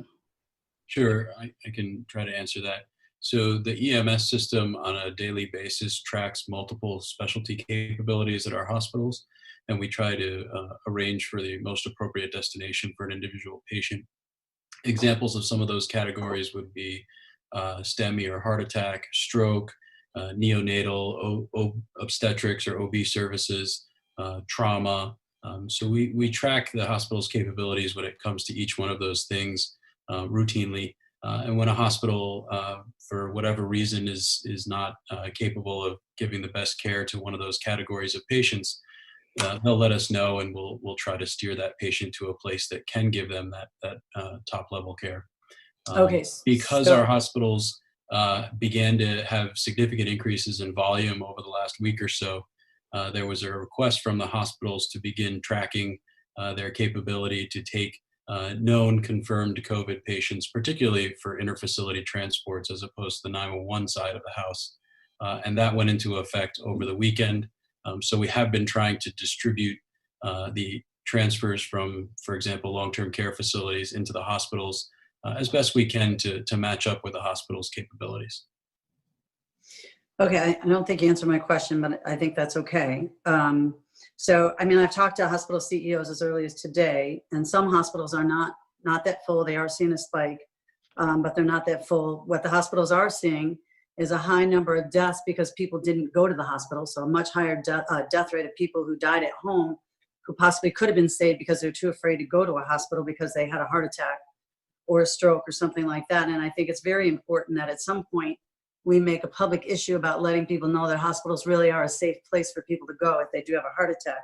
But my next two questions would be either for you, either one of you. So, you know, I talked about the OSHA guidelines. I understand people on social media said I pointed out fake news when I read directly from the OSHA website, but I've looked at the CDC, the OSHA, and the World Health Organization, and all three of them say, don't get me wrong, they all say that we should say mask. We all should, and I'm not saying we shouldn't be wearing masks. I have issues about people with the misperception of the mask, and I also have an issue with the safety. So every single one of those websites say that wet masks are dangerous. So if you wear a cloth mask and it gets wet from the perspiration while you're wearing it or from sweat, that it could build up mold and it could build up impurities that can harm the person wearing it. Do either one of you agree with that? So I would agree that a wet mask is less effective and maybe more uncomfortable to wear. As far as building up mold and being potentially harmful, my understanding is that relates more to storing the mask and reusing it if the mask is not allowed to dry while it's stored. So wearing it for an 8-hour shift, you don't think could be a danger to the wearer? I wore my mask for 13 hours straight on Saturday and I was okay. Okay, And so I know lots of us are. So I know it can be very uncomfortable. I really do. But I'm not aware of any actual adverse health effects. So I just want to get this out because people are going to argue this. So that's the reason why I'm asking your point. And then I sent a picture to Brian. Brian, can you bring up that picture? Yes, ma'am. So I guess you have to wait till that black thing goes away, but that's a warning. And on that warning of that mask, it says that that mask will not prevent COVID. And there's plenty of other things that say a mask with the ear loops will not prevent a disease from coming in because it's not fit. So when people call in and say, you're telling me I have to wear this, but it says on the box that it will not prevent this disease, I need to hear your comments about the warning on the box. So a procedure mask, which is what we generally refer to the ones with the elastic ear loops, in and of itself will not prevent COVID if I am caring for a patient with active COVID and performing medical procedures on them. I do believe, and I believe there's a preponderance of evidence in the literature, that that same type of mask can be effective at reducing your chances of spreading COVID in the community. Okay, thank you. Just to echo Dr. Jameson's point, that's studies have shown the more in the community that wears the mask, the more effective it is, both the spreading and obtaining getting COVID. And I can tell you just from experiences in other parts of the world that it's something that's done, it's culturally done, and they have seen lower cases of COVID, if you point out countries like Japan and South Korea. Okay, and my last question, and thank you for indulging me, Madam Chair, is Jewel, you said if you have respiratory problems or anything like that, are we going to require any citizen in Pinellas County to provide a doctor's note? The way the ordinance is currently written is that for folks who, we say in here that it doesn't apply to people who have trouble breathing, unconscious, incapacitated, etc. We also say if following the requirements would be detrimental to health, safety, or security, it's an exception, and that they are not required to carry or produce documentation verifying the health condition. So a doctor's note is not required if somebody has asthma or something like that? That's correct. And they don't have to be actively wheezing or something else? It says they don't have to apply, but it would be detrimental to health, safety, or security. I want to confirm that. So thank you very much. I appreciate it. Thank you. Commissioner Justice. Thank you, Madam Chair. I had a question. Was it the, Madam Attorney, was it your thought that we should take public comment before we decide if we're going to waive the emergency rule? Or should we not do that waiver first for, if there's some reason that we're not waiving that rule, that makes everything else moot, doesn't it? It would. I will remind you that you need to take public comment on everything you vote on. So if you choose to take public comment, you're going to have to take public comment first on whether you waive. And then secondly, on the ordinance that you adopt. I do believe that there is, to a large extent, value to having public commentary before you take either action, because I do believe they are very, very much related. And I would prefer to just take public comment once on both those issues. So are we ready to do that? Oh, I'm sorry. Commissioner Eggers, did you have your, yeah. Yeah, No, you're good. See, I checked to see if my speaker's on, and it's on this time. So, oh well, I'll figure it out at some point. Just a couple things, just to follow up. I just want to make sure there was a comment, and I think Commissioner Peters talked about protests and that kind of thing and what those effects are. I remember when we did phase 1 back in May, we said it would probably be about 3 weeks to 4 weeks before we started seeing the effects of that action. It seems to me that we did phase 2. Gosh, I can't even remember. I thought it was in June, but maybe it wasn't. So that a 3 to 4 week period would be about where we are this past week for phase 2. And I'm sure that the protest piece is an element, but I'm thinking that phase 2 would be as well. So that, just a comment about that. And then when I made the comment earlier about the fine level, I was really thinking that the ordinance is addressing just the operator or owner of the establishment. It's also keeping it open to patrons who can be fined. So again, I think if I'd read that more closely like I should have, I would recognize that that fine level of $100, I think, is more in line and more reasonable for that. And then obviously you have other elements for the owner. And so to me, I think that's important that you have that ability to do both, but you're probably going to have some effort from the state on that level for the businesses as well. So, but anyway, just to comment on that 3 to 4 week period, maybe the doctors can comment on that, but I would think that phase 2 would be in these increased numbers as well. Dr. Chair, you want to comment on that? Because I think that is a comment you said earlier on our policy call that what we're seeing are the results of phase 1. We're not even to the results of phase 2 yet, or just beginning to see the results of that. Okay, thank you. I think it's something that we've spoke about here and on the EPG calls as well, that it does take 3 to 4 weeks to see full effects of that, and keeping in mind that if there is something adopted here in terms of the ordinance, we may not necessarily see the effects, the benefits of that for the next 2 to 3 weeks as well. But with it, and I don't have the date of when the phase 2 started. I think it was beginning of June. We are just hitting those points, so it does coincide potentially with that reopening, just people crowding different types of establishments. So hopefully that answered your question. Well, I mean, I didn't see that. We didn't see that spike after the phase 1 opening, or the phase 1 part of it, and it seemed like going into the phase 2, where the capacity numbers were up, was a significant change. And again, I'm thinking that was about 3 or 4 weeks ago. But again, and that really went to some of the bars that are open and things like that. And I think we also saw a lag in even people opening. They had to get workers back. They had to order. So you're seeing kind of a lag on the reopening of the whole economy. But in particular, I think we see a lot of less social distancing by its very nature in bars, beach bars, clubs, and things like that. And that's not to pick on them, but it's other parts where people have just begun to become immune to this and are a lot more are taking a lot more risk and not practicing social distancing and organizing in large groups. So I think it's a combination, but certainly the actions that we took and we have put in within your ordinances designed to really try to disperse and not allow that congregation of large crowds. Thank you. Okay. Let's go ahead and start taking public comment. Brian, I noticed that we have over 150 people on the Yes, ma'am. that have signed in right now. I'd like to limit the comments to 2 minutes. Okay. So at this time, if there are any members of the public that wish to comment on the proposed process modification and the ordinance, do I have that correct, Jewel? Yes, that is correct.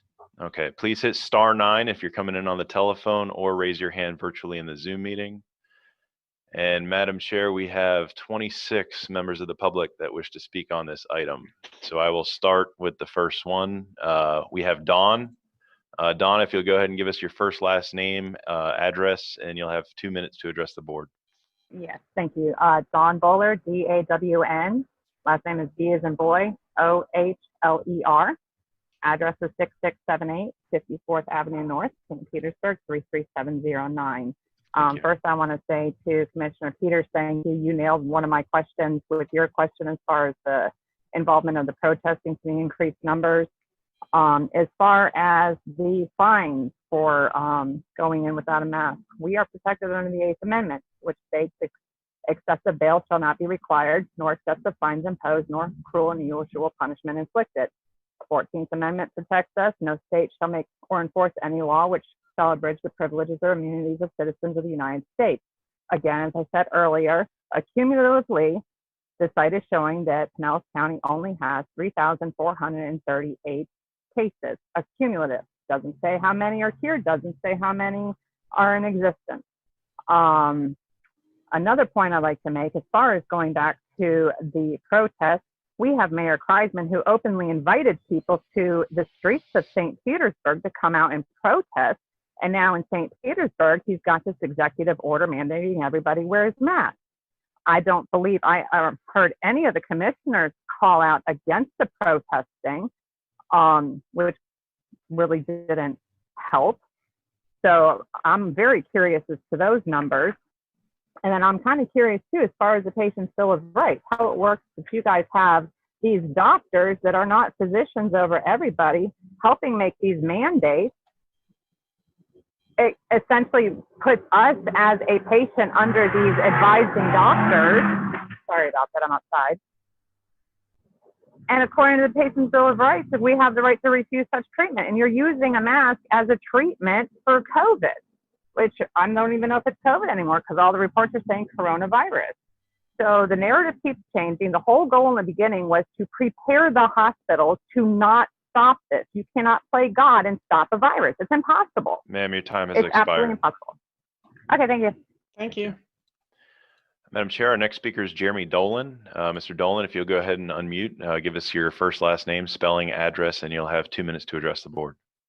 Hey, good afternoon. My name's Jeremy Dolan, Jeremydolan. And I live at 6150 Gulfport Boulevard South. I saw you poke your head up, Miss Celia. Your son, Scott, actually showed me around Elon when I first got there many years ago. So, and my dad's Vincent Dolan, formerly with Duke Energy. I actually own a business up in Largo, and one thing that's not very clear to business owners is the processes in which employees are potentially, I've heard this from many business owners, the process of which employees are possibly interacting with somebody who is COVID positive, and the steps that business owners need to take legally and like ordinance wise on what they're supposed to do. So some clarification on that to the public and to business owners would be super helpful. Another point I wanted to make is I've been to the protests in downtown St. Pete, and I would say 99.8% of the people are wearing masks. And if you look at any of the pictures from those protests, I think that will back that up. But I think that my position would be to, as a business owner, would be to require employees and all customers to wear masks at all times, with few exceptions. I think that, you know, the sooner that we tackle this, and I know there'll be some temporary pain for everybody, and but the sooner that we tackle this, the sooner we can get back to normal. And I think, you know, whether it's 6 months, a year, you know, to eradicate this, I think that we need to take the necessary steps in just doing as much as we can. And another thing I just wanted to appreciate about up until the end, the bipartisan cooperation, I think is something that you guys should highlight for your press releases, that all of you guys are, I don't know how the dividing line goes, but everyone seems to be working together here and on the same page. And I really do appreciate that about the Pinellas County government. Thank you, Mr. Dolan. Thank you. Madam Chair, our next speaker is Len. I do not have a last name. So Len, if you'll give us your first, last name, spelling, address, you'll have 2 minutes to address the board. Hi, my name is Len Kister, Lenkishter. I'm at 4865 Harbor Woods Drive in Palm Harbor. I agree with the previous speaker. Thank you all for the way you're handling this, the open conversation, the direction that this seems to be going in, to at least do something. I just turned 60. I do have an underlying health condition. When I go into, and I haven't been going out much, the liquor store, the Publix, and doctor's appointments when I need to. When I go into Publix and I see people not wearing masks, it makes me very angry.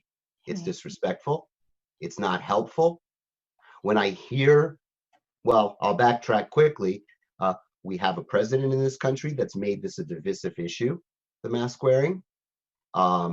We have a governor that acts as his lapdog. You people obviously are not acting that way, either side of the fence. Thank you. As my father said, and he was an ex-New York police officer, very conservative, takes all kinds to make up a world. Someone wants to yell and scream about their individual freedoms, et cetera, go sue Congress over the Patriot Act. You can't yell fire in a theater. This is not a matter of politics. This is not a matter of personal freedoms. This is a matter of public health and safety. It's real. We need to listen to the doctors and the scientists. That's all I have to say, except I'll finish with Commissioner Welch, the sign you have behind you. Much respect. Thank you. Thank you. Okay, Madam Chair, for the record, we have 38 remaining speakers. We'll go to the next one. Well Life Global. I can't remember what the name was, so if you give us your name for the record again, you'll have 2 minutes to address the board. Hey guys, thanks a lot. This is Yvette Gaw, 9371 Blind Pass Road, St. Pete Beach. First off, just addressing mask wearing and how it is unhealthy for us. And so I've got a couple of articles. One's from The Lancet, which Dr. Cho addressed, and from the USA. It's interesting how they flip-flop on this, but wearing a face mask is not recommended for people who are healthy. UK said, but there is a very little evidence of widespread benefit for members of the public. Germany also had a comment on that.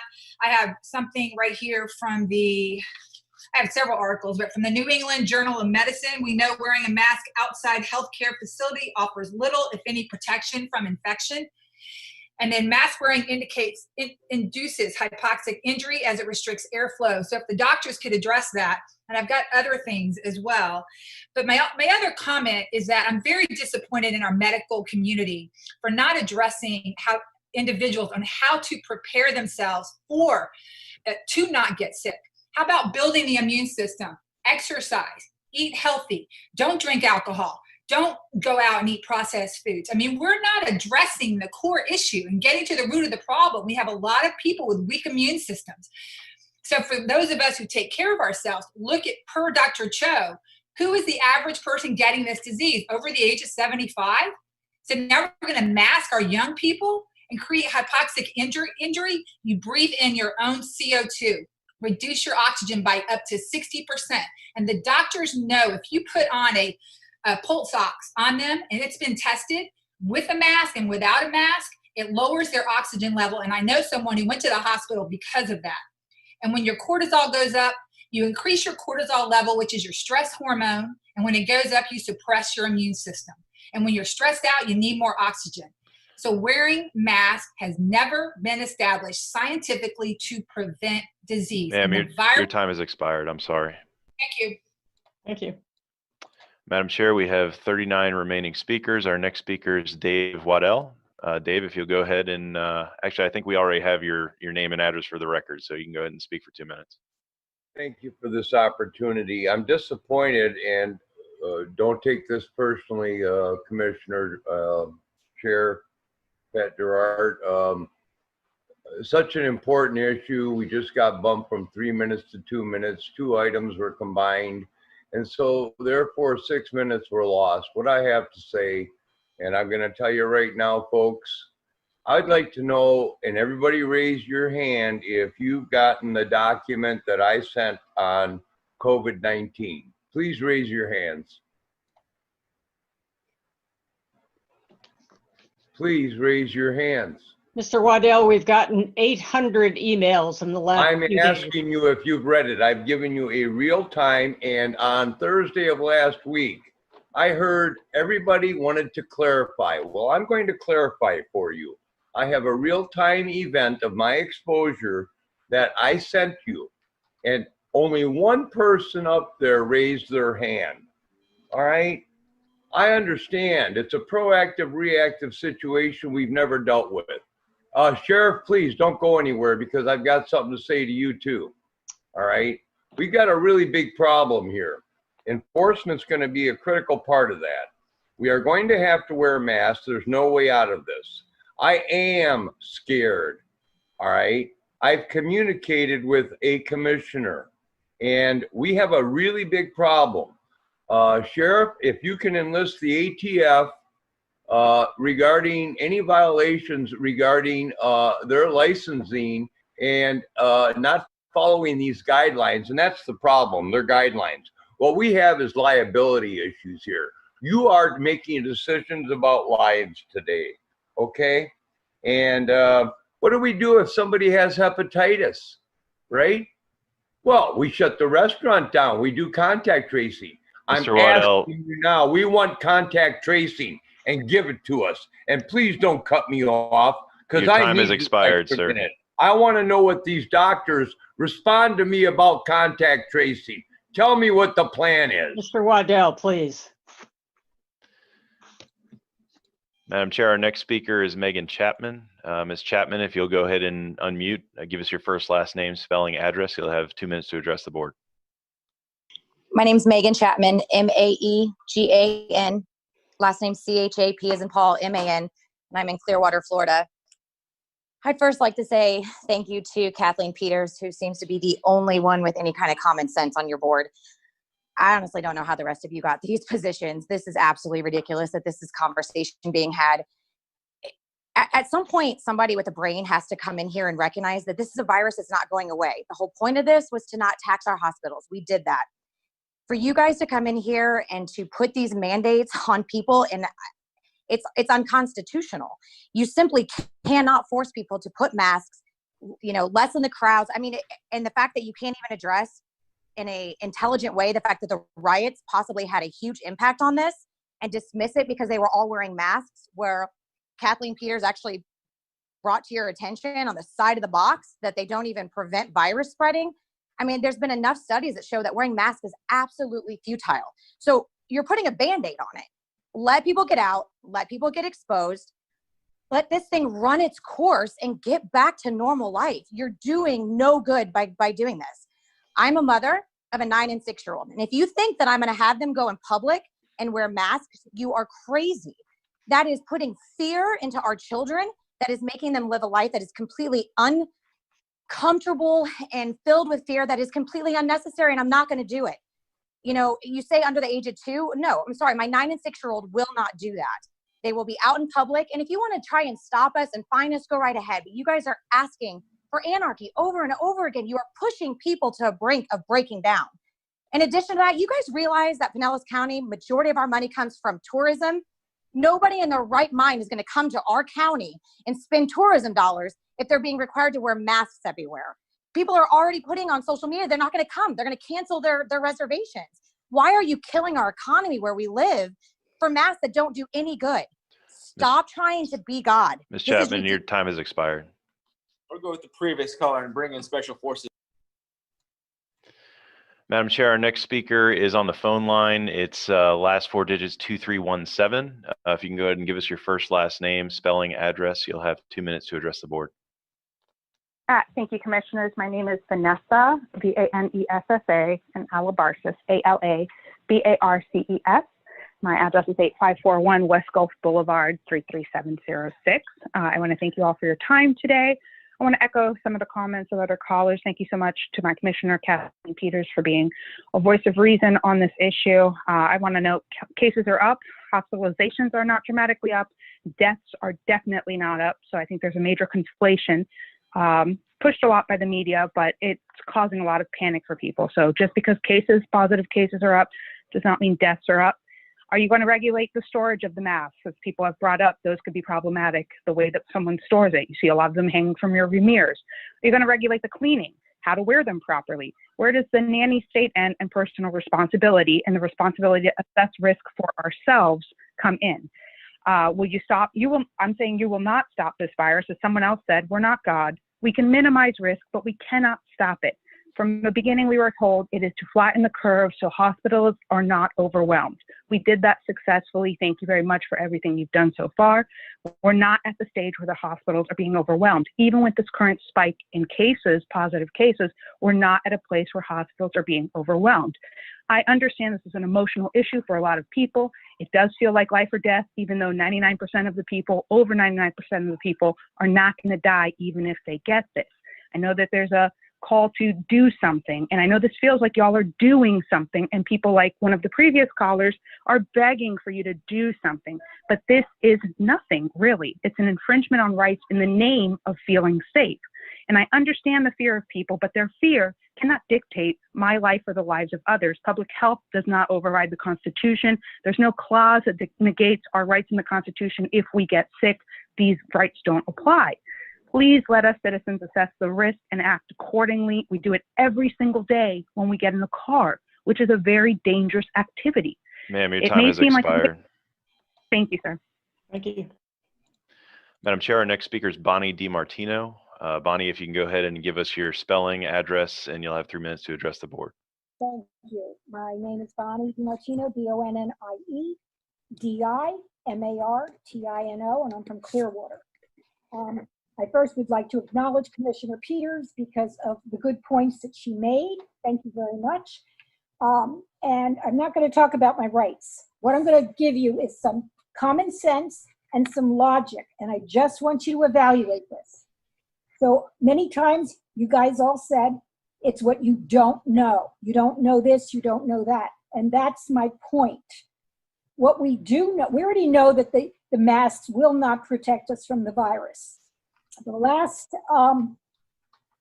study they did on masks was in 1953, and they studied rubber gas masks. And even then, they were found to be ineffective against viruses. So let's not pretend that any of these masks, whether wet, dry, cloth, whatever, are going to protect us. They're not. But here's what we do know. One, the masks create less oxygen for the body.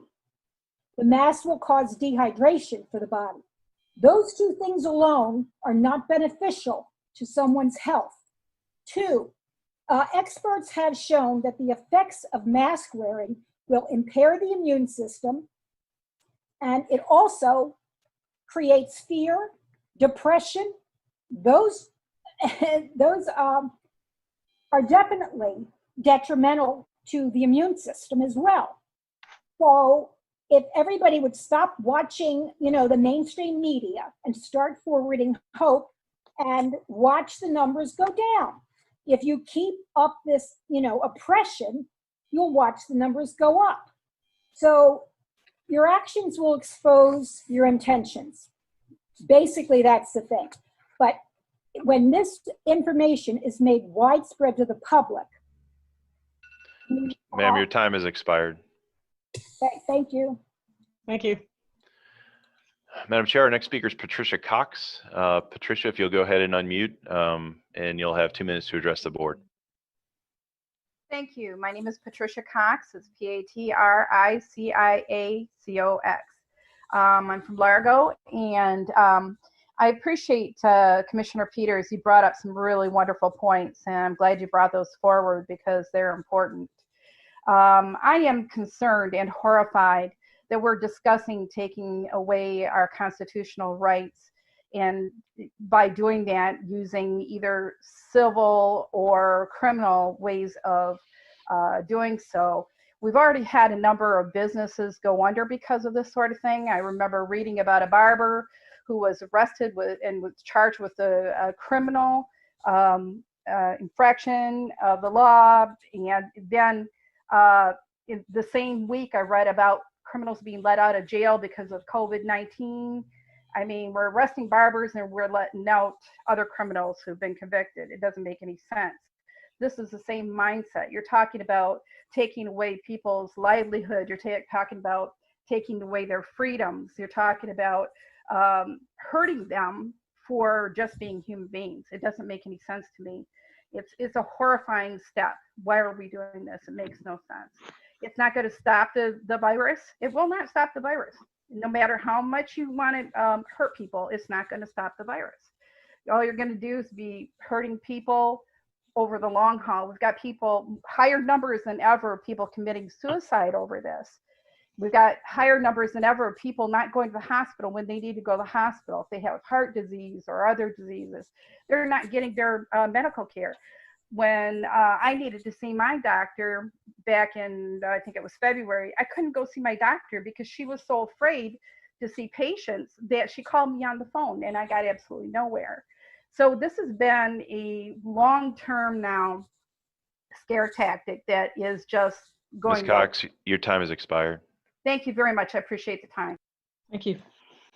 Madam Chair, our next speaker is Christine. I do not have a last name, so Christine, if you'll give us your first, last name, spelling, address, and you'll have 2 minutes to address the board. You'll have to unmute. Christine, can you go ahead and unmute yourself?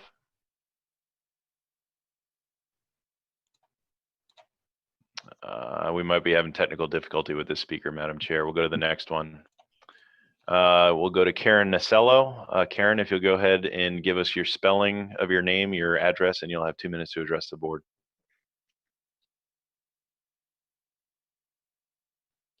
Karen? Hello? Madam Chair, we might have technical difficulty with that one as well. We'll go to the next speaker. Last 4 digits, 0473. If you can give us your first name, last name, spelling, address, and please turn down your TV or your broadcast in the background. Can you hear my TV or broadcast in the background? Yes, ma'am. Okay. Is that better? That's better. Okay. My name is Heidi Olsen, HEIDIOLSEN, 2064 Hunters Glen Drive, Dunedin, Florida. I am calling, I'm a concerned mother of 2 children, both who have breathing difficulties and asthma issues, anxiety issues as well. Looking at the actual science of this, there is more issues with hypoxia and again, like wearing a mask for 8 hours a day. There was a gentleman who was speaking that said he wore his for 13 hours a day. That is not what surgeons do. When you look in the actual medical community, masks, gloves, all of it come off and on between each patient. If you go out into the community and you watch people, they are touching their mask, they're moving it down, they're touching garbage cans, touching all of the things you do, then touching their mask again to pull it back up. They're doing all of these things that are cross-contaminating. So we're expecting to put medical devices, medical treatments, these masks on the general public that does not even know how to use them. And going back to Sheriff, I want to thank you for using some common sense. Kathleen Peters, you as well. There's a couple others as well. You guys are looking at the reality that you cannot expect children to wear these. And I'm so glad it was brought up that parents of children 18 and under have the right to choose for their children. You cannot put these on little kids, especially in Florida. We're reaching the hottest months of this year. It's humid, it's hot, children cannot breathe. So I'm sorry, watch Disney, Busch Gardens, all of it. They're gonna have some major legal issues with this because you cannot force this on people. People have medical conditions. It needs to be a choice. All medical must be choice. You cannot do. Your time has expired, ma'am.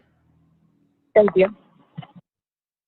Madam Chair, our next speaker is Teresa Pablo. Teresa, if you'll go ahead and give us your first, last name, spelling, address, and you'll have 2 minutes to address the board.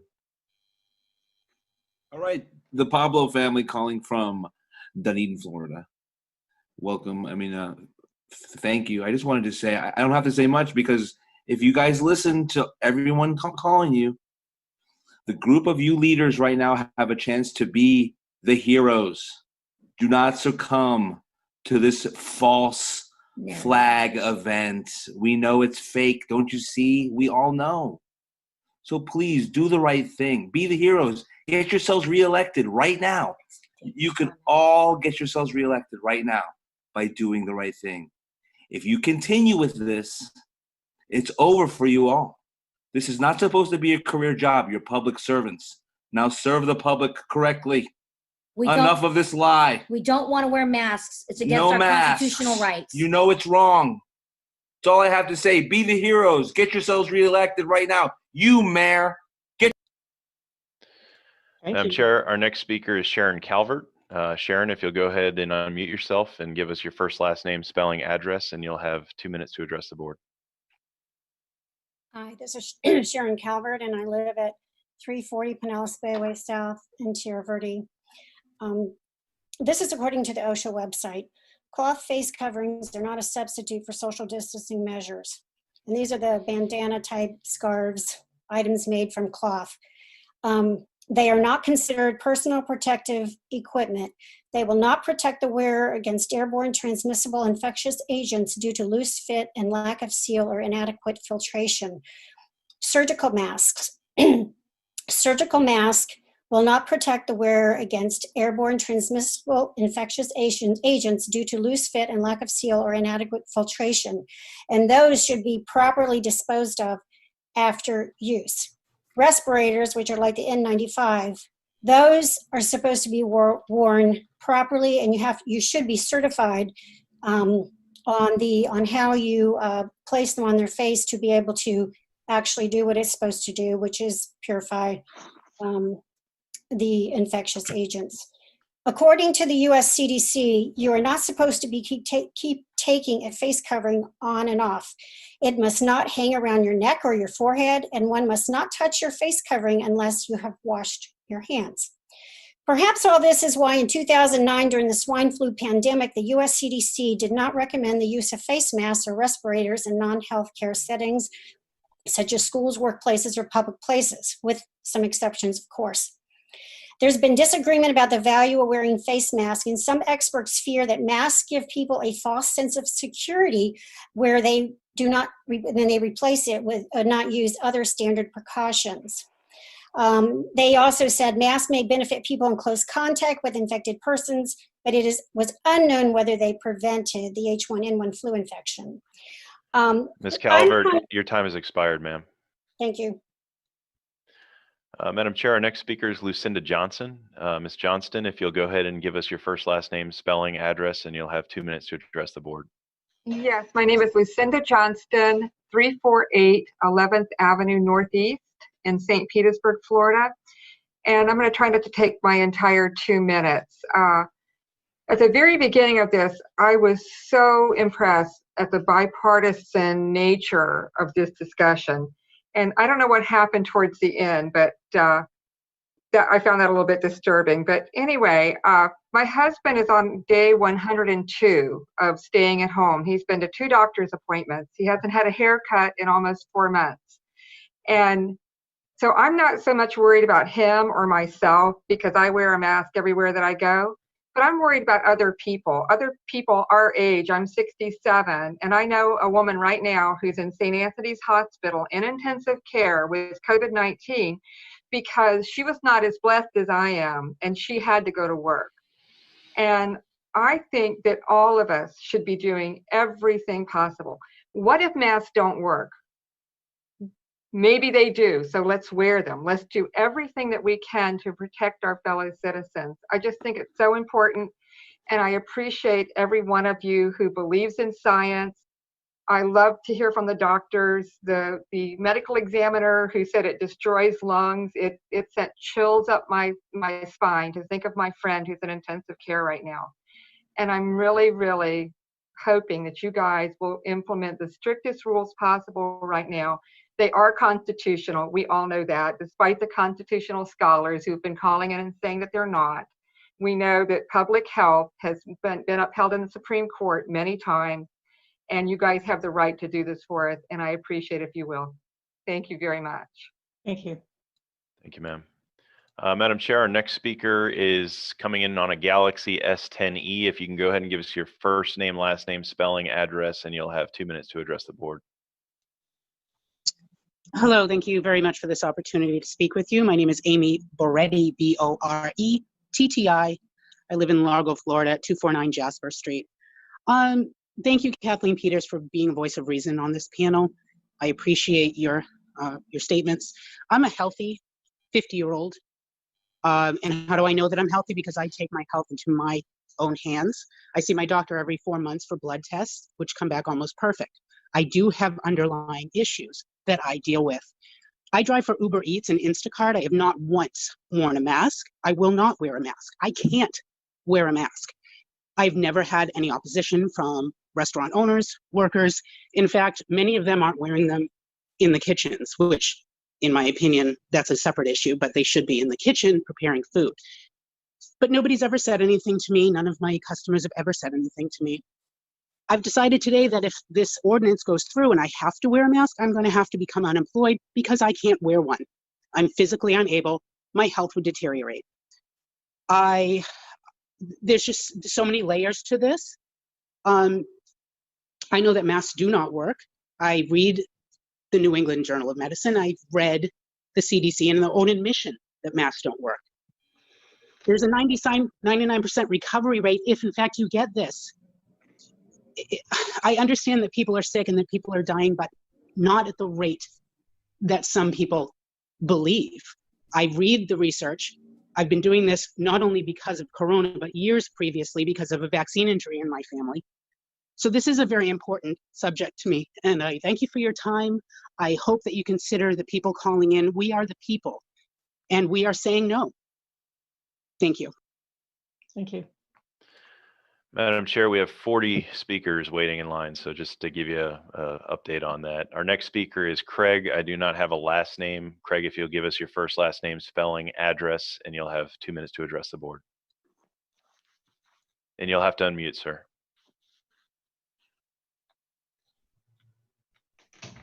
Craig? Hello? Okay, Madam Chair, we're going to go to our next speaker, Aaron Bayard. Mr. Bayard, if you can go ahead and give us your first, last name, spelling, address, and you'll have 2 minutes to address the board. Hi, thanks everyone. My name is Aaron Bayard, Bravo Yankee Alpha Romeo Delta. I live in Palm Harbor, Florida. Been a resident here since I was 7 years old. I'm 55 now. I think we're pretty lucky at this point because we have a great body of evidence. A lot of data out there right now that a number of excellent researchers at universities have studied, and pretty much the evidence is conclusive. I think that the death rate of this COVID-19 is about comparable to the average flu season. In fact, in 2018, 1.5 million people died of the flu. I don't remember a shutdown. I don't remember any social distancing. I don't remember wearing masks for 1.5 million people dying. Now we have this COVID-19 thing, and they want us to social distance, wreck our economy, ruin our lives. And when I try to add it all up, it just doesn't make any sense. It makes me start to believe that there are other motives here that are involved. So I would encourage everyone who's listening today, who's listening to me, who believes the way that I do, that we have got to take a stand. We have to remember these people. And when it comes time to vote, remember. That's all I have to say. Thank you. Thank you. Thank you, sir.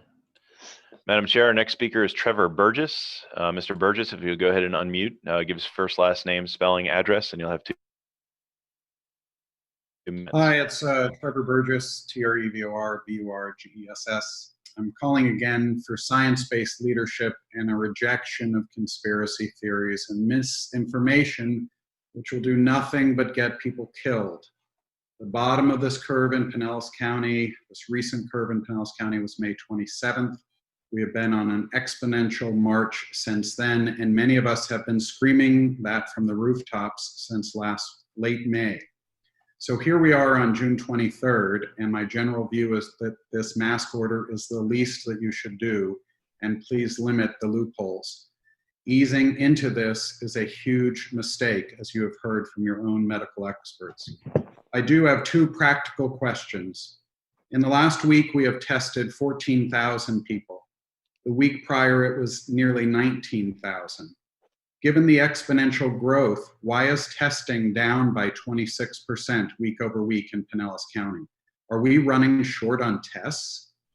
Second, on a 5-day rolling basis, we are at 25 cases per day per 100,000 people in the county. Many experts recommend locking down at 5 cases per 100,000 per day. What metric are you looking at before you will have no choice but to lock down again? Thank you. Thank you. Madam Chair, our next speaker is Tiffany. I do not have a last name, so Tiffany, if you'll give us your first, last name, spelling, address, and you'll have 2 minutes to address the board. Hi, my name's Tiffany Beach. I live Beach. The address is 11 Baymont Street in Clearwater Beach. Thank you. Appreciate everything you guys are doing. There's some tough conversations here. I think people need to be nicer when they make some of their comments, because I think that's just really not cool for people to be mean to you guys. But social distancing does need to be better. Now, there's so many areas that it does work, like over on Sand Key, things are great. People move away when you're walking toward them.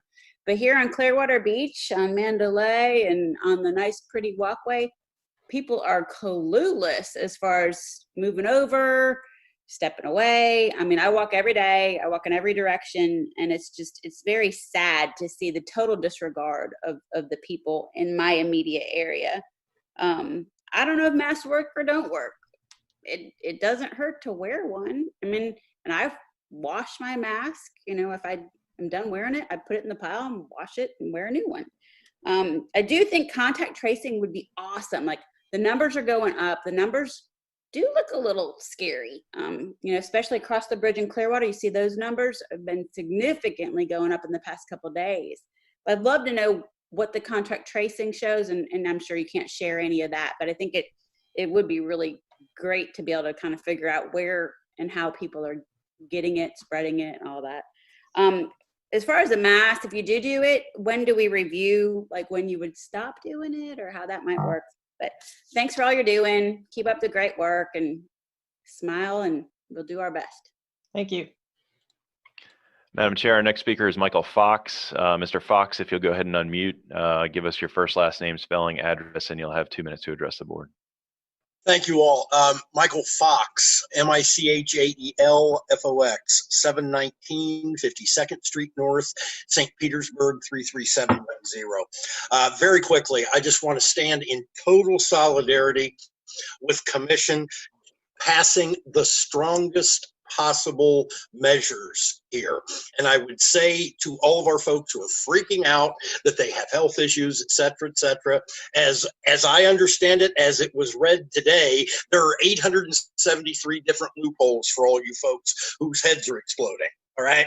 So just take a great big deep breath on that. If you don't want to wear it, it's sounded like pretty much you aren't going to have to.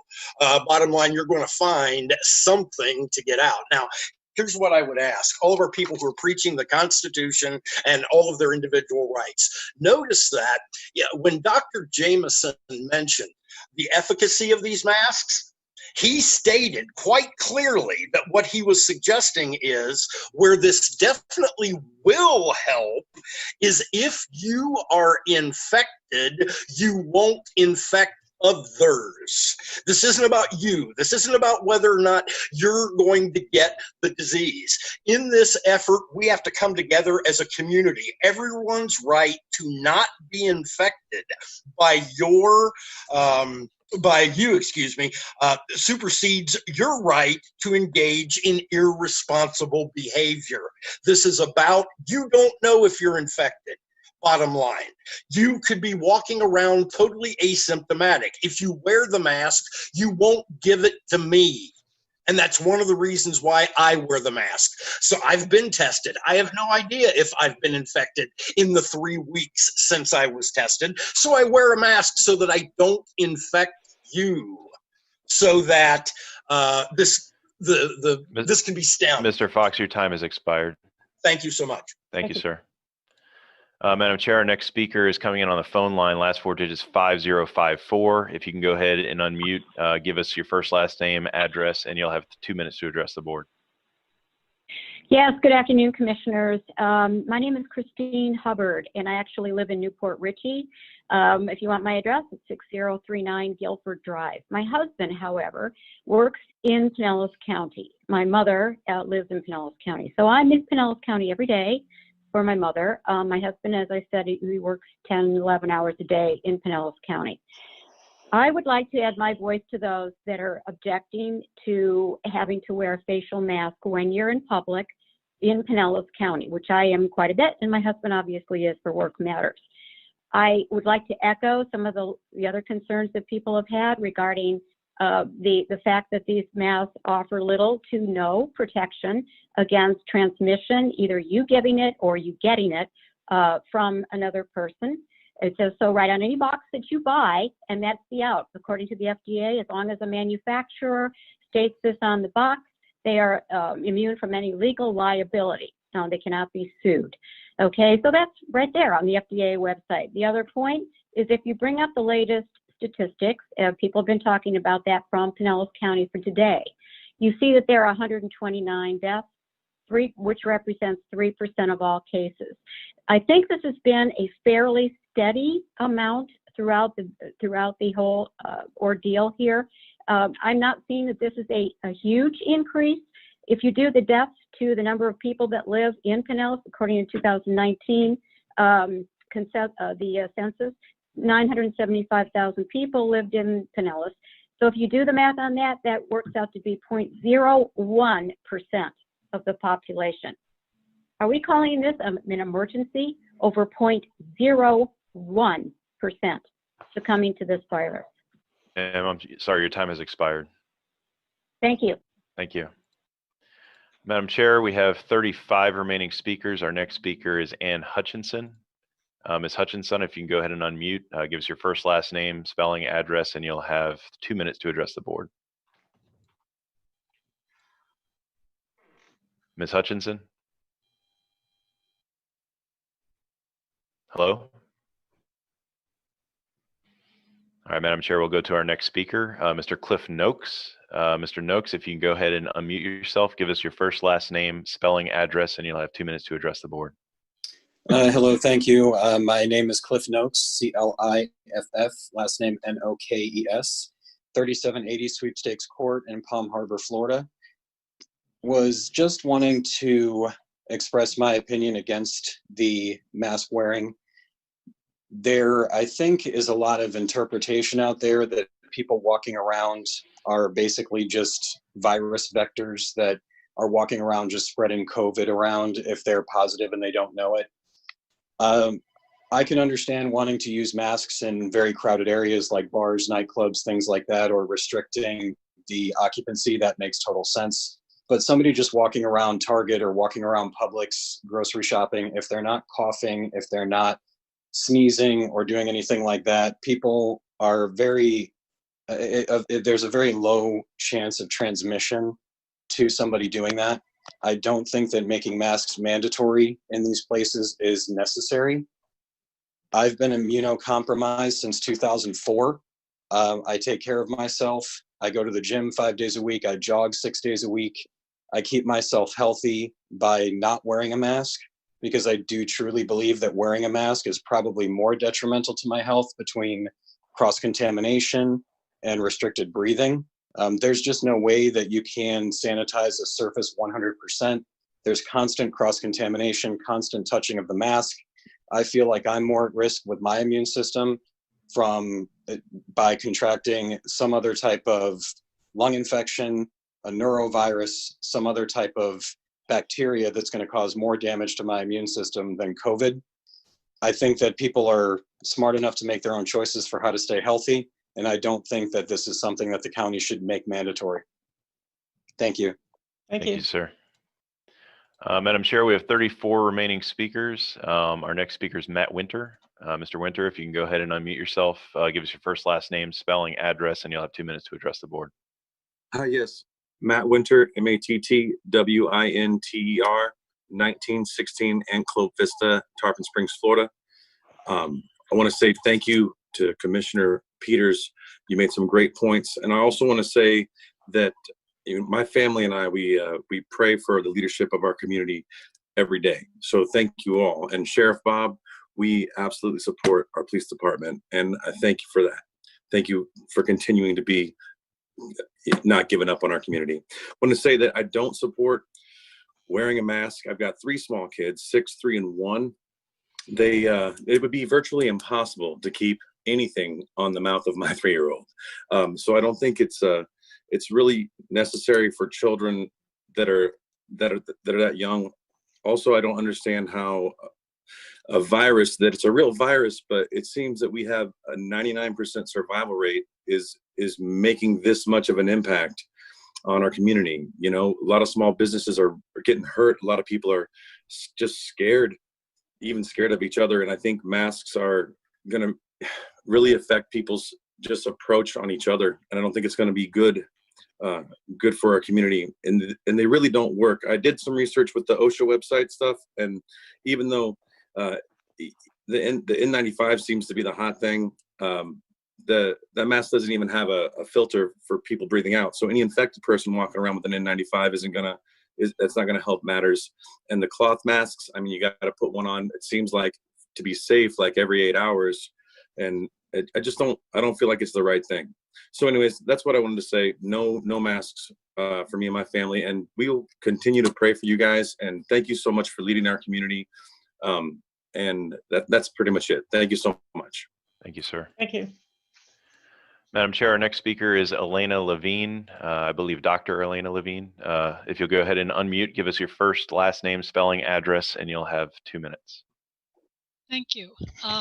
Yes, Dr. Elena Levine. I need to give you all again the same stuff? I think the clerk probably has a record, so you're in the clear. Thank you. Yeah, and I live in Dunedin.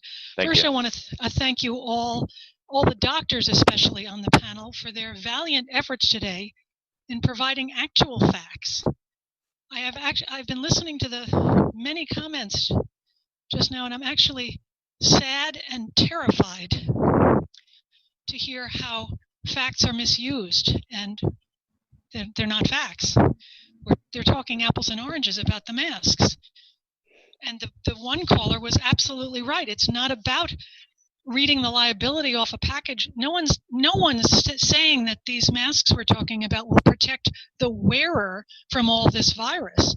It's to protect other people from your own possible spreading of the virus. And as I said earlier, 50% of the people in Iceland who tested positive never got a symptom and never knew it and could spread it. And people should keep in mind that only 70% of the nasal swabs are accurately reporting. So you could have a 30% false negative rate, think you're negative and fine, and go out and spread the virus. As I said before, whatever you can do, you need every single tool you can use. And from my education and background in public health, it takes 3 things to change behavior. You need knowledge that's accurate and real. You need attitude changes and beliefs to change. And then the last thing is behavior change. You need all your tools. You're going to have to do a massive education campaign. If what these people we just heard are believing, then we're all in trouble. We're all in trouble. It's our right to breathe safely. It's your duty to uphold the safety of the public health. And the response has to be real science-based, not politically motivated. Everyone has a right to safety, and you're the ones who can protect us. I'm terrified that you might actually be listening and believing some of what you've been hearing from the non-scientists who seem to have the same script over and over. I wonder where they're getting it. This should not be a political decision. This is a public health emergency. It's a medical emergency. And the legacy that you leave, there's blood on the hands of everyone in this country that didn't handle this properly from the beginning. Dr. Levine, your time has expired. Do everything you can. Thank you. Thank you. Thank you. Madam Chair, we have 31 remaining speakers. Our next speaker is Orlando Acosta. Orlando, if you can go ahead and give us your first, last name, address, and spelling, and you'll have 2 minutes to address the board. Good afternoon. Orlando Acosta from St. Petersburg. 1155 53rd Avenue North. Thank you very much for your time. I'd like to echo some of the other citizens who are dismayed at the partisan tone that the conversation took at the very end. It's exactly the sort of politics that we're all fed up with. And I appreciate the science-based arguments that are being made by the commissioners and by the medical professionals over here in our audience. As many of you may well know, and I hope other callers are still listening, I am a second-generation American, second-generation military service member, graduate from the Air Force Academy, and my extended family over here, also second-generation military. We're very familiar with what sacrifice means. What we're asking over here is for the rest of our citizens to take a very, very small sacrifice in order to renew our commitment to the economic and social strength of our community. I'm calling you from Key West, Florida. We took a calculated risk to come here from St. Pete, deadheaded it straight drive down here because Key West adopted very universal standards for mask wearing. Everybody needs to wear a mask if they're inside a closed establishment, period. And that's what we've seen. About 95% of visitors are wearing it. We're seeing kids wear it. We're seeing babies wear it. And we're seeing all the establishments enforce those rules. It is working. Bars are busy. Restaurants are busy. Even the cruises out into the Atlantic and the Gulf over here to go diving and all, they're busy and booked, right? Because they're all wearing masks and we all feel secure, right? We feel safe. We are mitigating the risk of passing the infection and getting it caught ourselves. This is a sort of future we can envision for our own communities in Pinellas with a very, very simple universal measure. So I ask you to all to waive that requirement, the emergency requirement, if I got that right, Ms. White, and also to adopt the universal standard for mask wearing in our community. Thank you very much. Thank you, Mr. Acosta. Madam Chair, our next speaker is John Kay. I do not have a last name, so if you can give us your first, last name, spelling, address, and you'll have 2 minutes to address the board. John Kurzman, 5810 Bahia Honda Way South, St. Pete Beach. Thank you. Thank you, sir. Thank you for your efforts. There are two main types of masks. There are the procedure masks like Commissioner Peters had shown, and the cloth masks that people purchase or make from cloth napkins. And both these types mostly protect others from the wearer who potentially but unknowingly carries the virus. They do not significantly protect the wearer and they have the CO2 issues. The other main type of mask is the N95 mask, and many of the masks you see with the little vent. That vent is a check valve that prevents the buildup of CO2 from exhale and makes it much easier for those at high risk with lung conditions to breathe. It has nothing for others if that person is affected, as the check valve lets exhales through. But it's perfect protecting those at risk, and unfortunately being saved for the emergency. Lack of N95 mask is causing, because they're saving them for the emergency. So people need to wear the right type of mask. N95 for people at risk, such as those over 65, type A blood type, etc. Then the cloth procedure mask for people that are in roles where they might infect others, such as food prep, servers, even the front hostess who I see in many places who touch every fork and knife and wrap it in a napkin. Mostly about those near what you eat, not what you breathe, because people need to wear N95 if they have a concern. What we need is availability of N95 masks to the high risks. Gun-free zones don't work if any single person does something bad. These COVID-free zones won't work either unless the people at risk have the N95 protections they need. People need to be able to protect themselves with that N95, not depend on everyone else. Even some species of animals are transmitting the virus. Will they wear masks too? Dr. Cho said that there was no definitive proof that the riots or protests were the cause of the spread. Okay, so Dr. Cho, was there similar lack of proof that these positive case spike is not just at assisted living homes, the migrant workers being bussed around the state, and then to Georgia, those in prisons, the rioters and protesters, and not data of increased cases coming from the free public? Sir, your time has expired. Thank you. That was my question. Thank you. Madam Chair, we have 26 remaining speakers. Our next speaker is Joanna Perez. Ms. Perez, if you'll go ahead and unmute, give us your first, last name, spelling, address, and you'll have 2 minutes to address the board. Hello, my name is Johanna Perez. Last name is P as in Paul, E-R-E-Z, and I'm in Dunedin. Thank you for taking my call. I am a registered nurse. I've worked as an infectious disease. I've been doing a little research while everyone has been talking, and I see that currently we have 34 available ICU beds in Pinellas counties. Several of our hospitals are currently in a divert status, including St. Anthony's, due to COVID. So it's very concerning because we are nearing occupancy for a lot of our area hospitals. Several callers have said that they have issues with masks. However, the data does show that most people do not have any issues while wearing masks. Hypoxia is not an issue. Otherwise, we would have doctors passing out in the operating room, which would be less than ideal. The purpose of the mask is to prevent transmission between people, and the mask is highly effective for that. And the study that's being cited, or the article from the New England Journal of Medicine, I have pulled up, and it is being miscited. The New England Journal of Medicine does recommend that masks be used by people to prevent transmission of the virus. So it is being miscited by many people, which is disappointing. So, and in addition, it does not violate any constitutional rights. In fact, not wearing a mask violates the rights of private property owners who can ask a person to wear a shirt, shoes, and a mask to enter their business. Ms. Perez, your time has expired. Thank you. Thank you. Madam Chair, our next speaker, I only have the name Wood. If you'll go ahead and give us your first, last name, address, spelling, and you'll have 2 minutes to address the board. Hello, my name is Norma Wood, Normawood. I'm a lifelong resident of St. Petersburg, Florida, and I'd like to beg the commissioner's indulgence. I did send an email, but I would like to urge you today to waive further notice and vote for the most comprehensive ordinance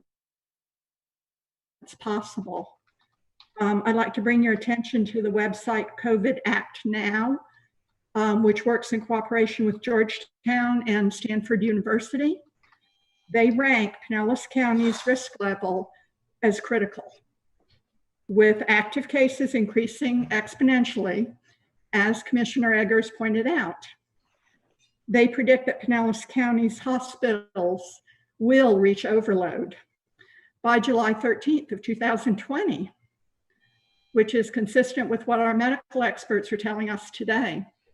If we do not act today, our hospitals will reach overload. Thank you very much for letting me speak. Thank you. Thank you, Ms. Wood. Madam Chair, our next speaker is Karen Mullins. Ms. Mullins, if you go ahead and unmute, give us your first, last name, spelling, address, and you'll have 2 minutes to address the board. Hi, commissioners. Thank you for taking me. I'm Karen Mullins, Mullins, studying in Florida. Hi to everybody. Thanks for indulging me. I just want to make a little comment. Yes, we have the Patriot Act, which is undoubtedly invasive to a lot of us. The other thing is, if I see somebody not wearing a mask in a public place, am I going to get arrested for taking my shirt and bra off? Please, this is ridiculous. We're talking about lives, Sheriff. We're talking about lives, not indiscretions. And thank you, Commissioner Peters, for writing the script for every phone call that said, you're the voice of reason. Thank you, everybody. Thank you. Thank you, Ms. Mullins. Madam Chair, we have 21 remaining speakers. Our next speaker is Caitlin Nothan. Caitlin, if you can go ahead and unmute, give us your spelling, address, and you'll have 2 minutes to address the board. My name is Caitlin Nothan. I live at 2526 Blackwood Circle in Clearwater, Florida. I would just like to speak on, I don't think it's reasonable for you guys to enact a mask mandate. Dr. Cho, all your statistics, there was no context with them.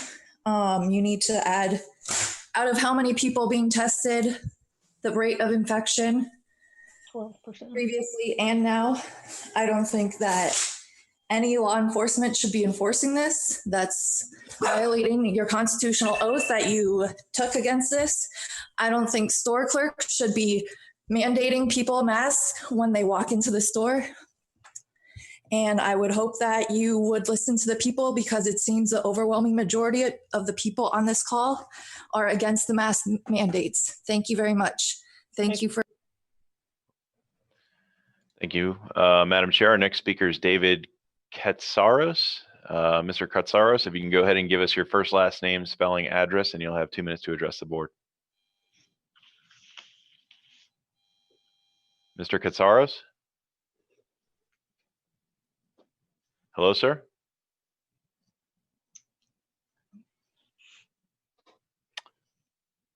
Can you hear me, sir? All right, Madam Chair, we're going to move on to our next speaker, Allison Barden. Ms. Barden, if you can go ahead and unmute, give us your first, last name, spelling, address, and you'll have 2 minutes to address the board. Ms. Barden? Yes, can you hear me? Yes, ma'am. Okay, my name is Allison Barden, ALISONBARDEN, Seminole, Florida. And I just wanted to make several observations. First of all, any warning label we know on these masks are really written just out of legal jargon so that people are not sued. So I think that that is an scapegoat to say for that. However, what I would like the commission to actually look at long term is just like we have a seasonal flu season, we are going to have seasonal COVID season. When and if a vaccine is brought out, not everybody is going to be vaccinated, and you cannot mandate that everybody get vaccinated.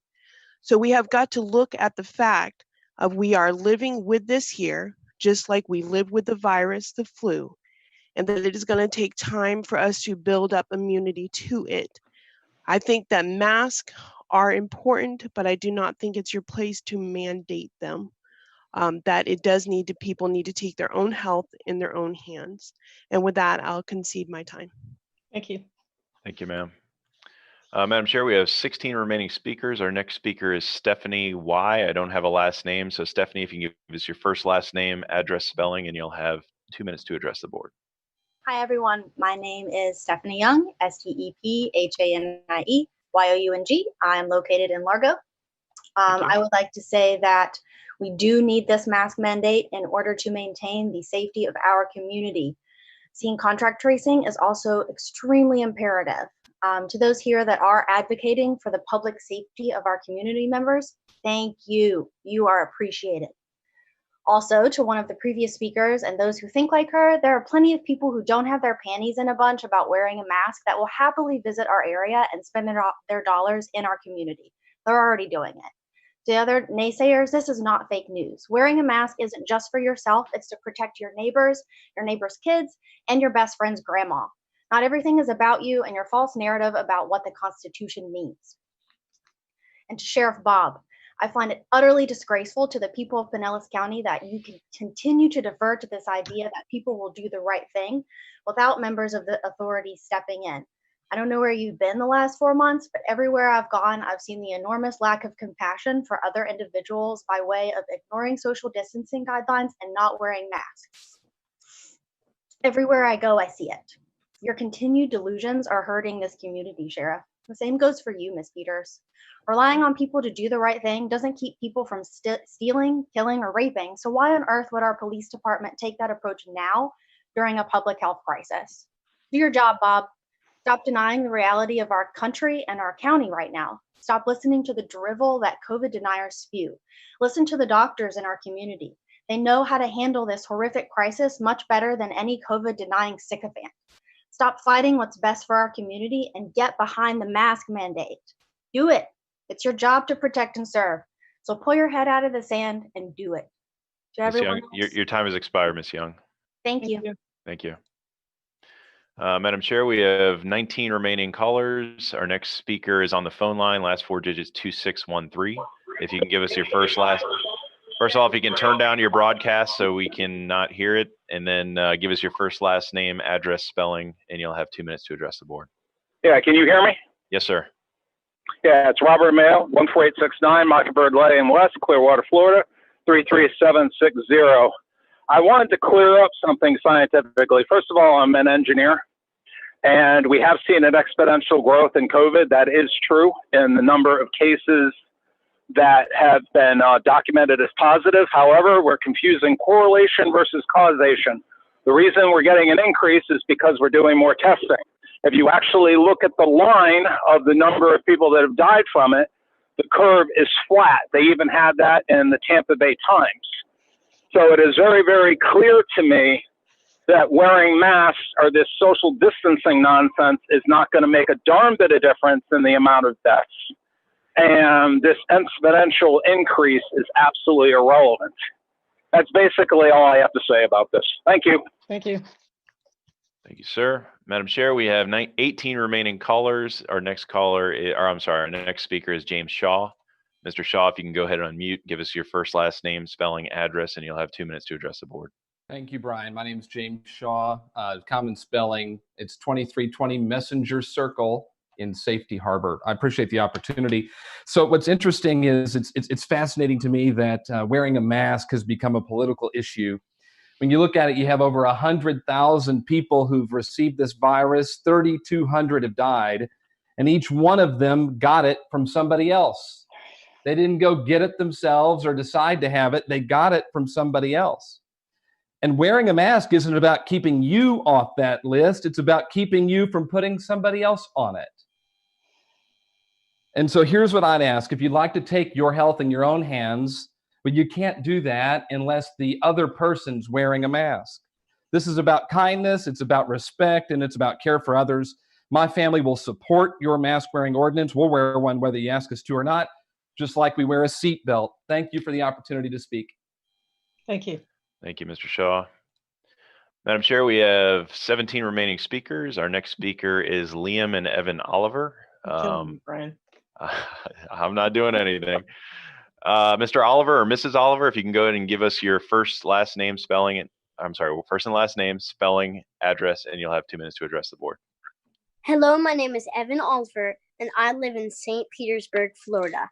I am 9 years old, and I think there should be required masks because they help keep us significantly safer from COVID-19.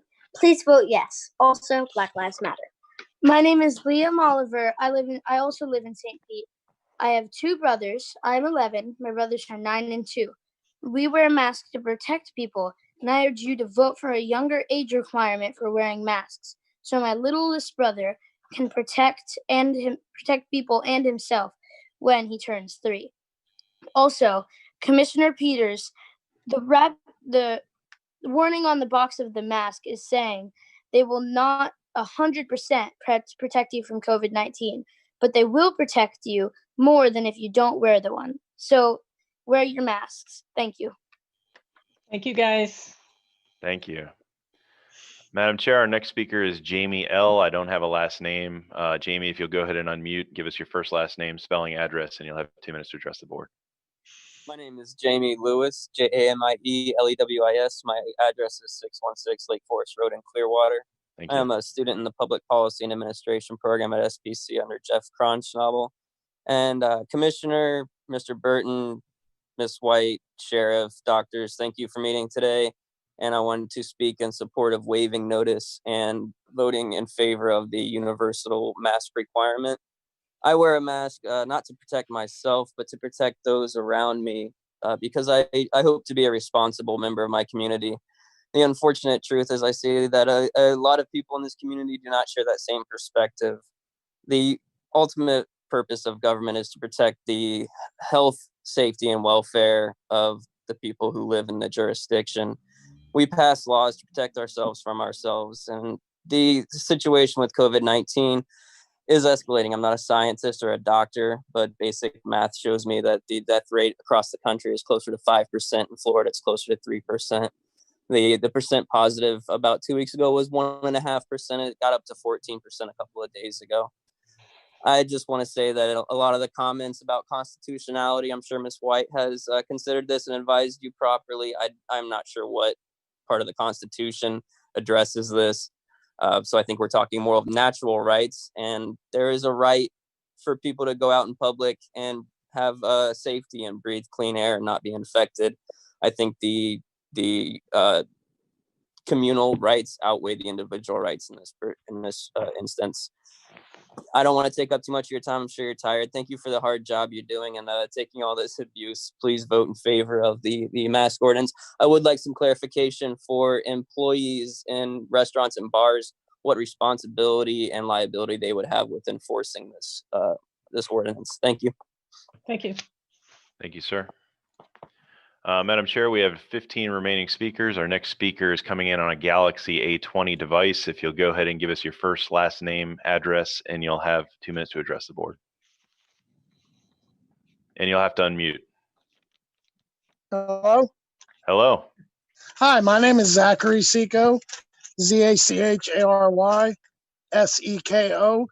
3593 54th Avenue North, Apartment 1, St. Pete 33714. Thank you, sir. Thank you. I'm calling to ask that you not vote for mandatory mask wearing. Our Bill of Rights was written. They did not put in a clause that negates or suspends our rights if there is a pandemic. I have been in Pinellas County for 31 years, and I am 49 years old. Not once have I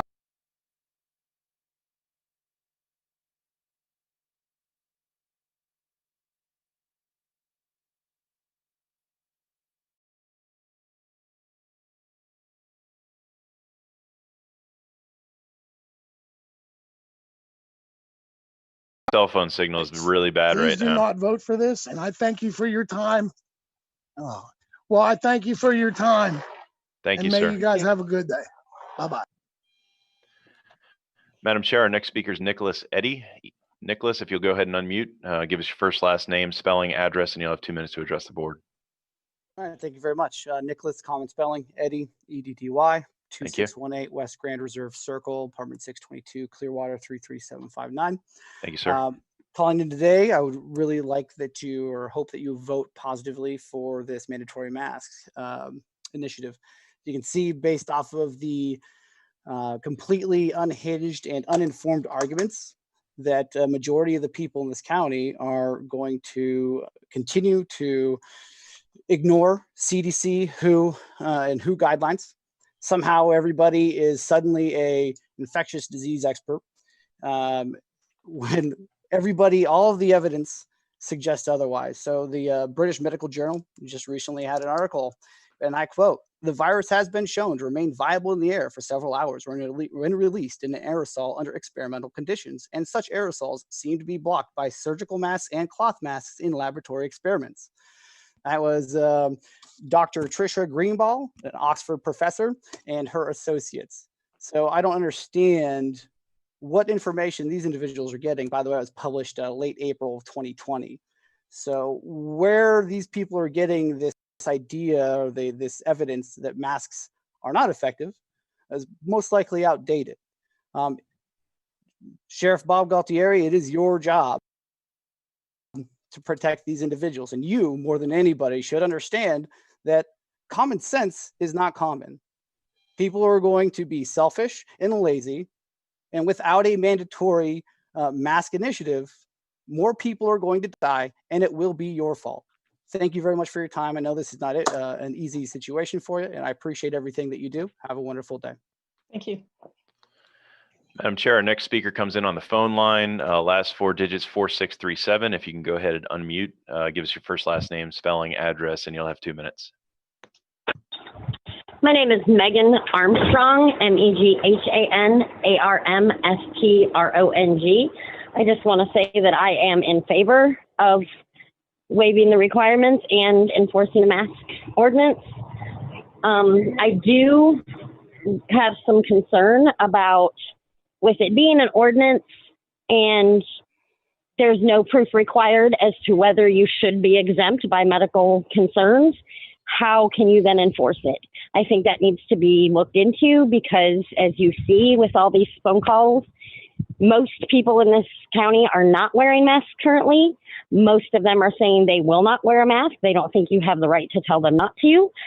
and they're going to continue to not wear one, and they are just going to tell businesses that they don't have to for medical reasons. And if we cannot require proof of that, then they are continue to be allowed in the businesses and continue to spread this virus. And that's all I wanted to say. If you could just please take that into consideration. Thank you. Thank you, ma'am. Madam Chair, our next speaker is Margaret. I do not have a last name. So Margaret, if you'll unmute, give us your first, last name, spelling, address, and you'll have 2 minutes to address the board. Margaret Gibbs, Largo Unincorporated. I'm calling to ask you to please, this is a public health emergency and people are not making good decisions. Please make a good decision today and listen to the medical doctors and public health experts and vote on the most restrictive mask requirements. Don't leave this up to the people who've already not made good decisions. We see this every day. Most people don't like to wear masks, but also I don't want to die and I don't want my loved ones and other people in the community to get very sick and have ongoing conditions due to COVID. Thank you very much for your service. Thank you, Margaret. Madam Chair, our next speaker is Deborah. I don't have a last name, so Deborah, if you'll go ahead and unmute, give us your first, last name, spelling, address, and you'll have 2 minutes to address the board. Deborah?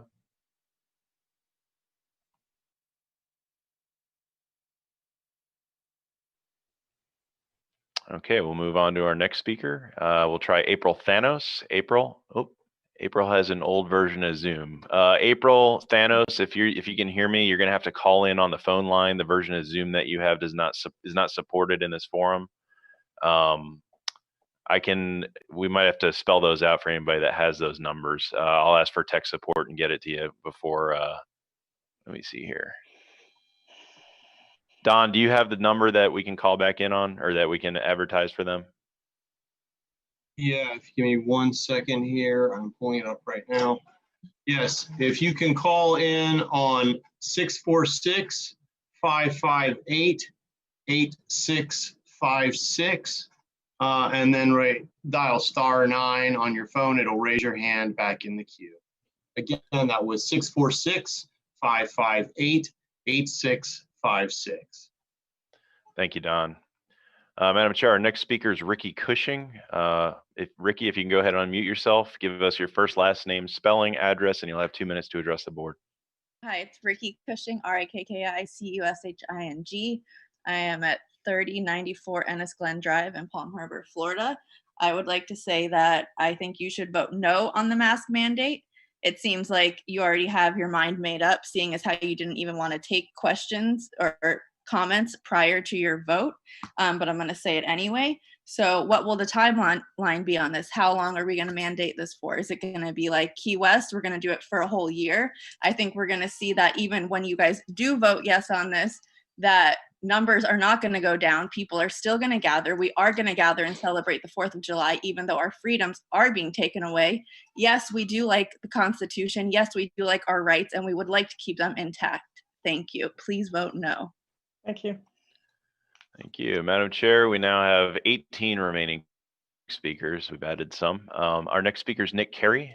Nick, Nick, you are also on a unsupported version of Zoom. If you go ahead and call in on the phone line, that's how we'll be able to get you in there. Brian, if I could, one thing I neglected to put in there. When you call in, you're also going to have to put in the webinar ID number. That number is 238-247-671. So again, the number is 646-558-8656. And then the webinar ID number is 238-247-671. Thanks, Kat. Madam Chair, the next speaker is Ann Hutchinson. Ann, I think we had technical difficulties with you last time. Can you hear me okay this time? Ms. Hutchinson? All right, we're going to skip over her.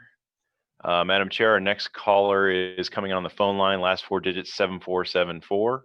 If you can go ahead and give us your first, last name, spelling, address, and you'll have 2 minutes to address the board. Thank you. My name is Kyle Wells, KYLEWELLS. I'm actually calling in from Houston, Texas. I was born on the MacDill Air Force Base in Tampa Bay, but I now live here in Houston. I'm actually a medical radiologic technologist. I work at several major Houston area hospitals, including the largest medical center in the world, Texas Medical Center. We have currently been seeing a huge spike, and we just implemented our own mask mandate here in Harris County. a couple points I just wanted to address. I know this is not an easy thing to discuss. There are a lot of rights in question here. One of the biggest rights that is in support is that we do have the right to life, liberty, and the pursuit of happiness. Another huge thing about this mask is that these cloth and surgical masks, there's a huge misconception spreading on the internet regarding hypoxia or carbon dioxide poisoning. People seem to have the idea that for some reason these masks will cause low oxygen levels, which is not true. These masks allow plenty of airflow that is redirected, which stops the spit droplets that transmit the virus, which is the biggest reason why us on the surgical team, we do not experience any kind of hypoxia or any kind of increased sickness rates due to wearing masks, even though we do 24/7 for our jobs.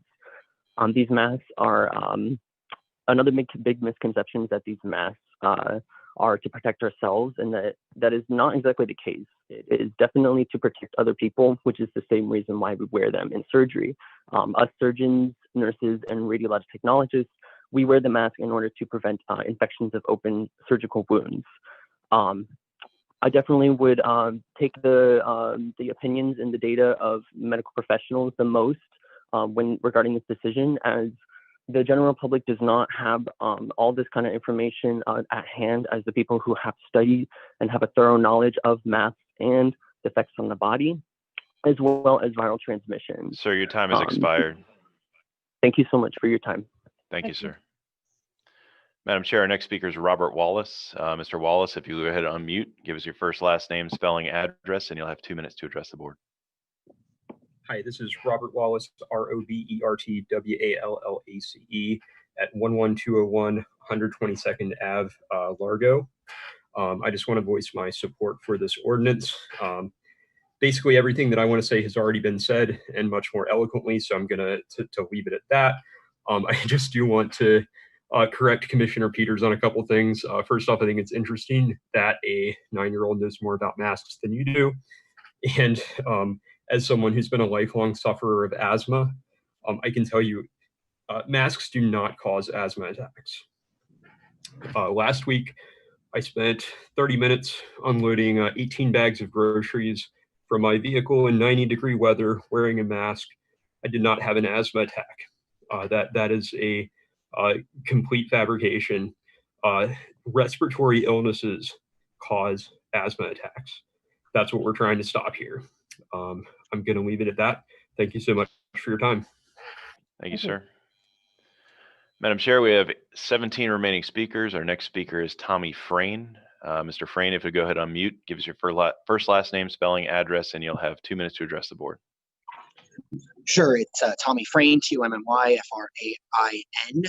I live at 1671 Autumnwood Street up in Tarpon Springs.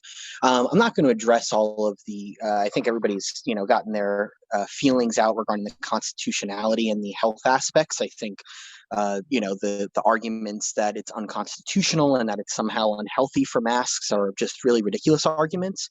I do want to point out, though, this is also about the liberty for other folks to be able to go out and not get sick. I am somebody, I have 3 kids at home. I'm now working from home while my wife still works out of the home. So I'm basically been here for 3 months, and I'd love to go out, but I also, rely on our parents a lot for childcare. So we've chosen to stay in order to not infect or, potentially infect them. I don't think it's fair that, that the liberty for those to not wear masks and they can go out and do anything they want, trumps ours to be able to go out. I would also like to go and engage in commerce and feel comfortable. It seems that everybody's given up here in Florida while the numbers are rising. We know that the death count is a lagging indicator, so I don't know why that keeps getting brought up.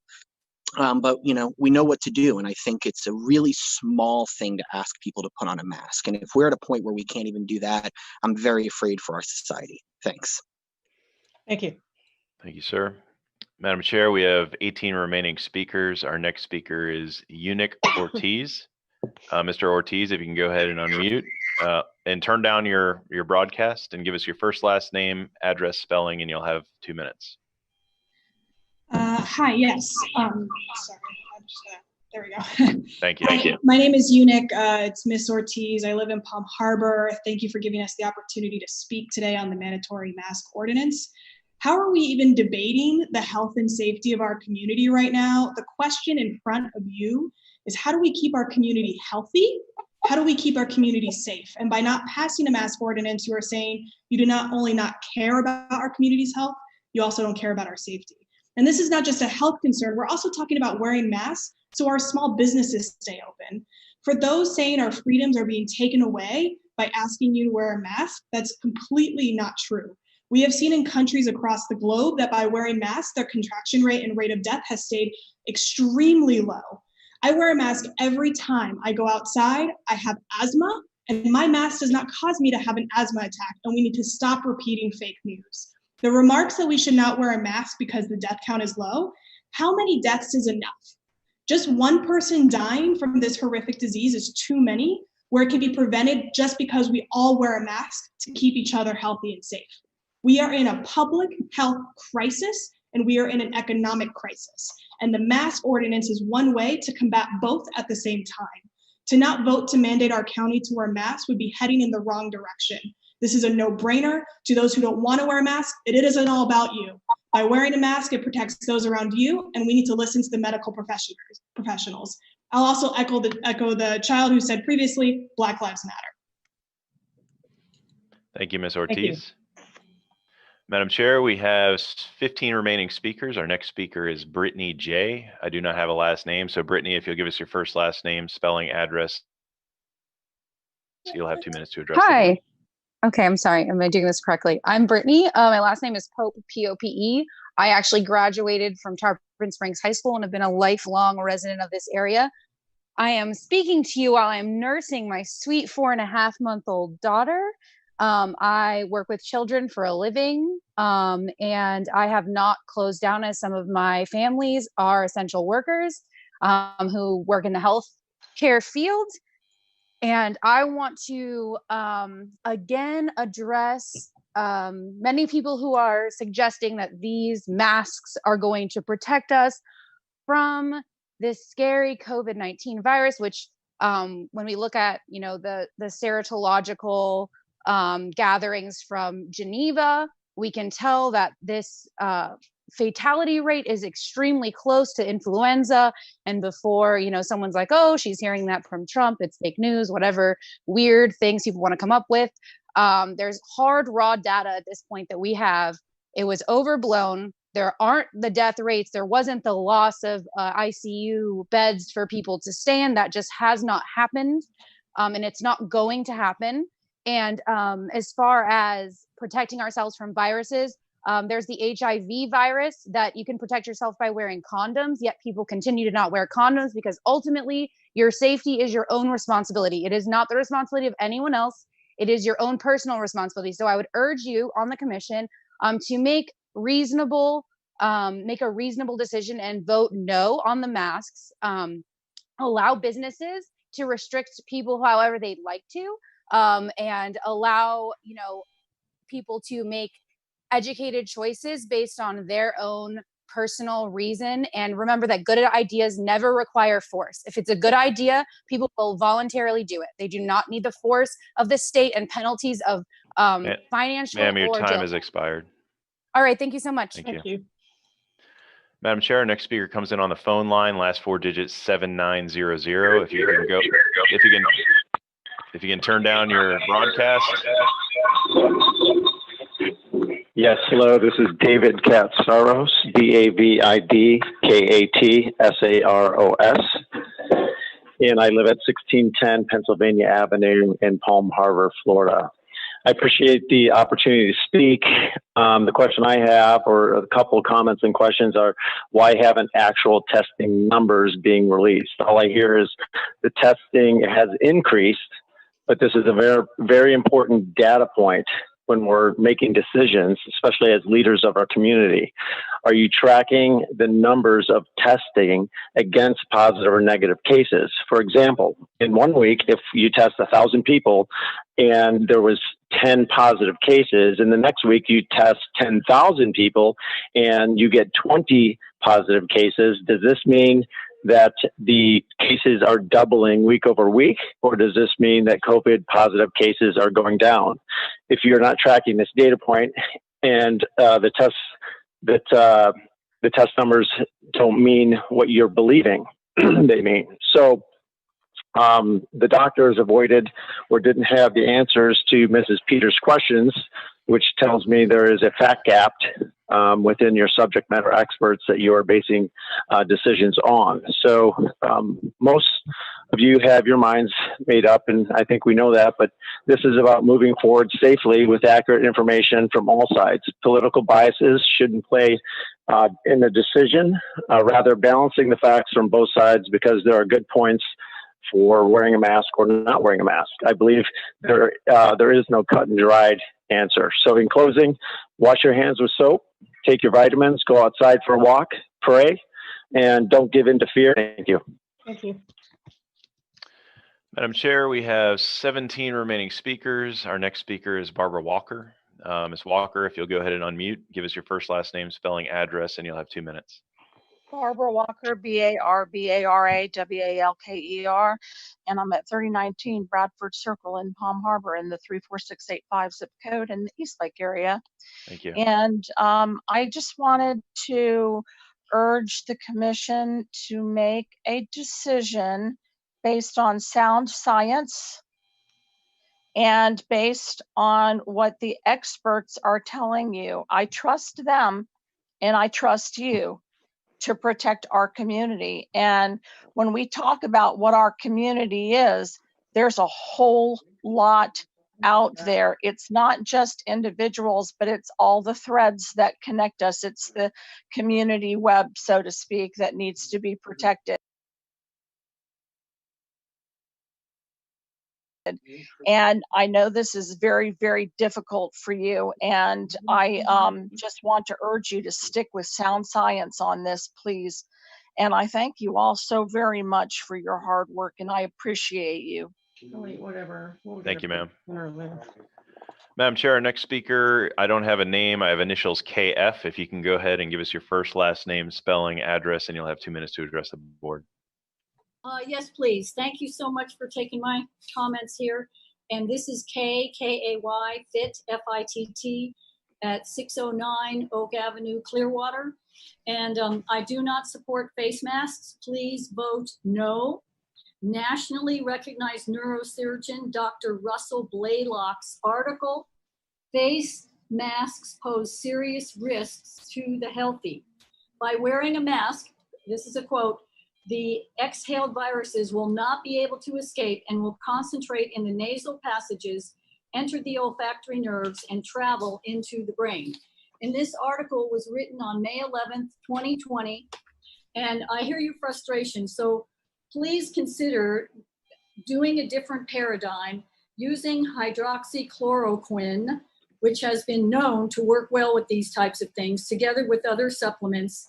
And vitamin C has been used in other countries, such as Israel, with very successful rates.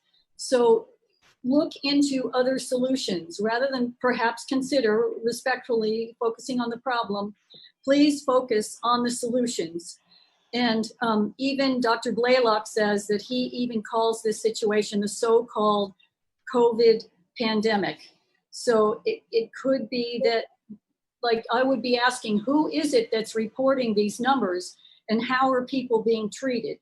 Because how they are being treated can make a big difference, that even ventilators may not be supportive for them because it's like forced into them.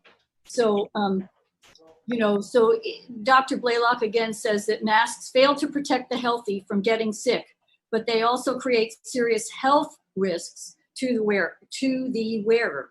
So again, I appreciate your time and thank you for your service. Thank you. Chair, our next speaker is John D. John, if you'll go ahead and give us your first, last name, spelling, address, and you'll have 2 minutes to address the board. This is John Ferguson in Largo. I want to thank all of you for participating in this. And but it seems to me, as I look at everybody on here, I mean, I can kind of tell who's made up their mind, if not all of you have already made up your minds. I hope you're listening to people And you're taking that into consideration. And I hear a lot of, well, we're going to follow the experts. Well, as you all know, there are experts on both sides of this issue. And I only see experts on one side of the issue here. And it seems like they're there to promote what everybody else already believes. My second point is I feel sorry for the sheriff, because if you guys are going to put this thing out there and you're going to mandate it, you're going to be getting the snitches, which is most of these people that are calling in. They're going to be calling 911 when they see somebody not wearing a mask. It's going to be a nightmare. You go ahead. You put yourself in this situation and you're going to be so sorry that you created this Pandora's box. You opened it up, because the punishment, I'm sorry, it doesn't fit the crime here. We're seeing an uptick in infections. There's no doubt that's true. Well, that's happened because there was a lockdown, and the lockdown creates people with no immunity. And so after everybody started getting out and we got people coming in from other states, yeah, it's going to go up, but it doesn't warrant what you're talking about. Don't do it. That's all I got to say. Thank you, sir. Thank you. Madam Chair, there are 17 remaining speakers in the queue. Our next speaker's on the phone line. The last 4 digits, 2856.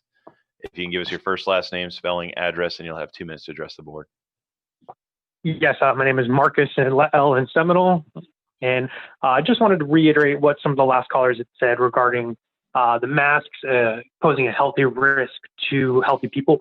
The last point is making masks mandatory will create felons in the state. Being a concealed weapons holder, I am not allowed to wear a mask in any store, in any public street, or any road. So mandating I wear a mask automatically makes me a felon if I want to protect my family. That's what I want to ask you guys to consider. Thank you. Thank you. Madam Chair, I want to make a comment about that. No, please wait till after we're done. I did talk to the lobbyist on this. It's important. I did call Marion Hammer. She is the state expert on the Florida NRA. Concealed weapons permit. She's an expert on that and that legislation. And my conversation with her was exactly about what this gentleman talked about. And she said that that is truly not the case, that mandating masks should not prohibit anyone's or risk anyone losing their concealed weapons permit.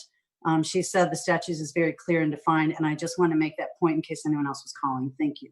Okay, great. Thank you. Madam Chair, next speaker, I don't have a name. It says C. Spages. I'm going to go ahead and ask. Oh, I'm sorry. You have an older version of Zoom as well. You're going to have to call in on the call-in line. Don, can you repeat that real quick for this gentleman or lady? Yes, the number is 646-558-8656. Again, the number is 646-558-8656. And the webinar ID is 238-247-671. Again, that's 238-247-671. And for anyone who doesn't have that, it's listed on the notice on the Board of County Commissioners Pinellas County webpage under the agenda notice. Thank you, Don. Madam Chair, our next speaker comes in on the phone line, last 4 digits, 7836. If you can go ahead and give us your first, last name, spelling, address, and you'll have 2 minutes to address the board. It's April Thanis, and I live at 5850 27th Avenue South in Gulfport. And I'm just calling because I can't believe there's so many people who don't believe the science. And we here in Gulfport are counting on you to do the strictest possible measures for the mask. And I get it about young children, but maybe under the age of 9 or 10, maybe. But certainly I wouldn't want to see teenagers allowed to go out without masks. And, the science is what we've got. And people who aren't believing that are putting us all at risk. So thank you for taking this action. And we're counting on you. Thank you. Thank you. Thank you, ma'am. Madam Chair, our next speaker is Brian Harrison. Mr. Harrison, if you go ahead and unmute, give us your first, last name, spelling, address, and you'll have 2 minutes to address the board. Hello, I'm Grace Harrison. I'm Brian Harrison's daughter. I live at Chickasaw Trail, and I'm 9 years old. I don't like wearing masks, but I wear them to keep my friends and family safe. and make sure they don't have to go to the hospital because of this horrible virus. And with the people saying that children won't wear masks, they're wrong. Kids will wear masks if you make it fun. And look at Halloween. Kids wear masks all the time, and it doesn't cause any issues. Thank you. Thank you. Thank you.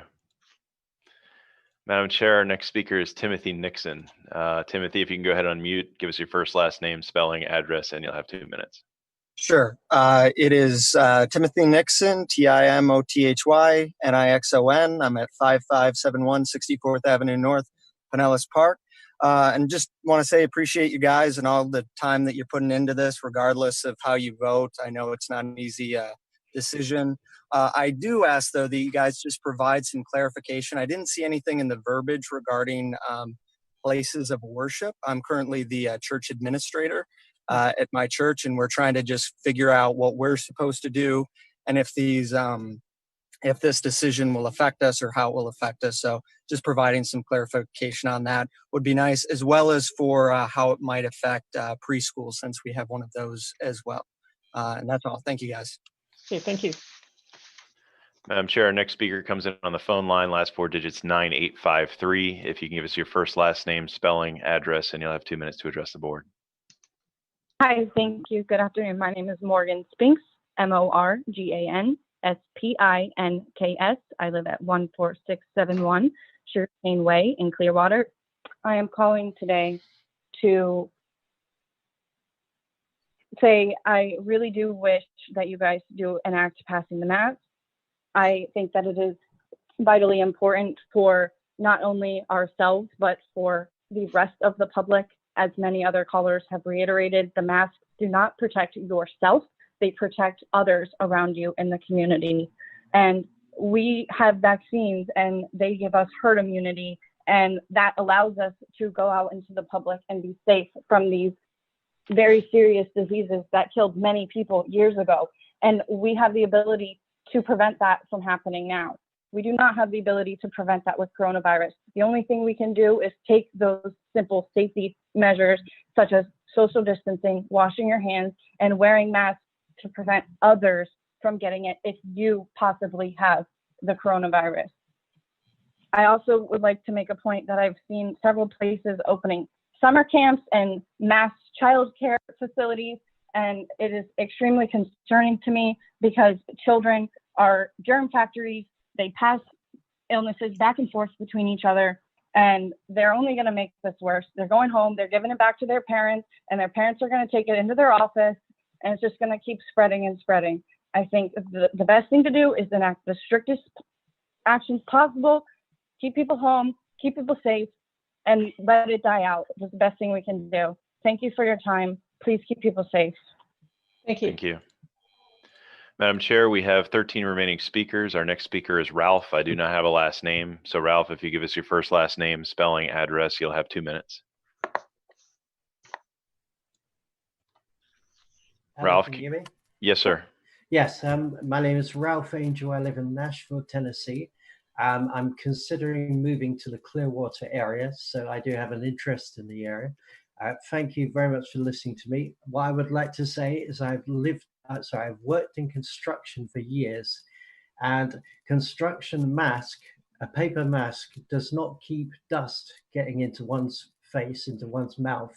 So I have no idea how that is supposed to stop an invisible virus getting into one's system, one's body.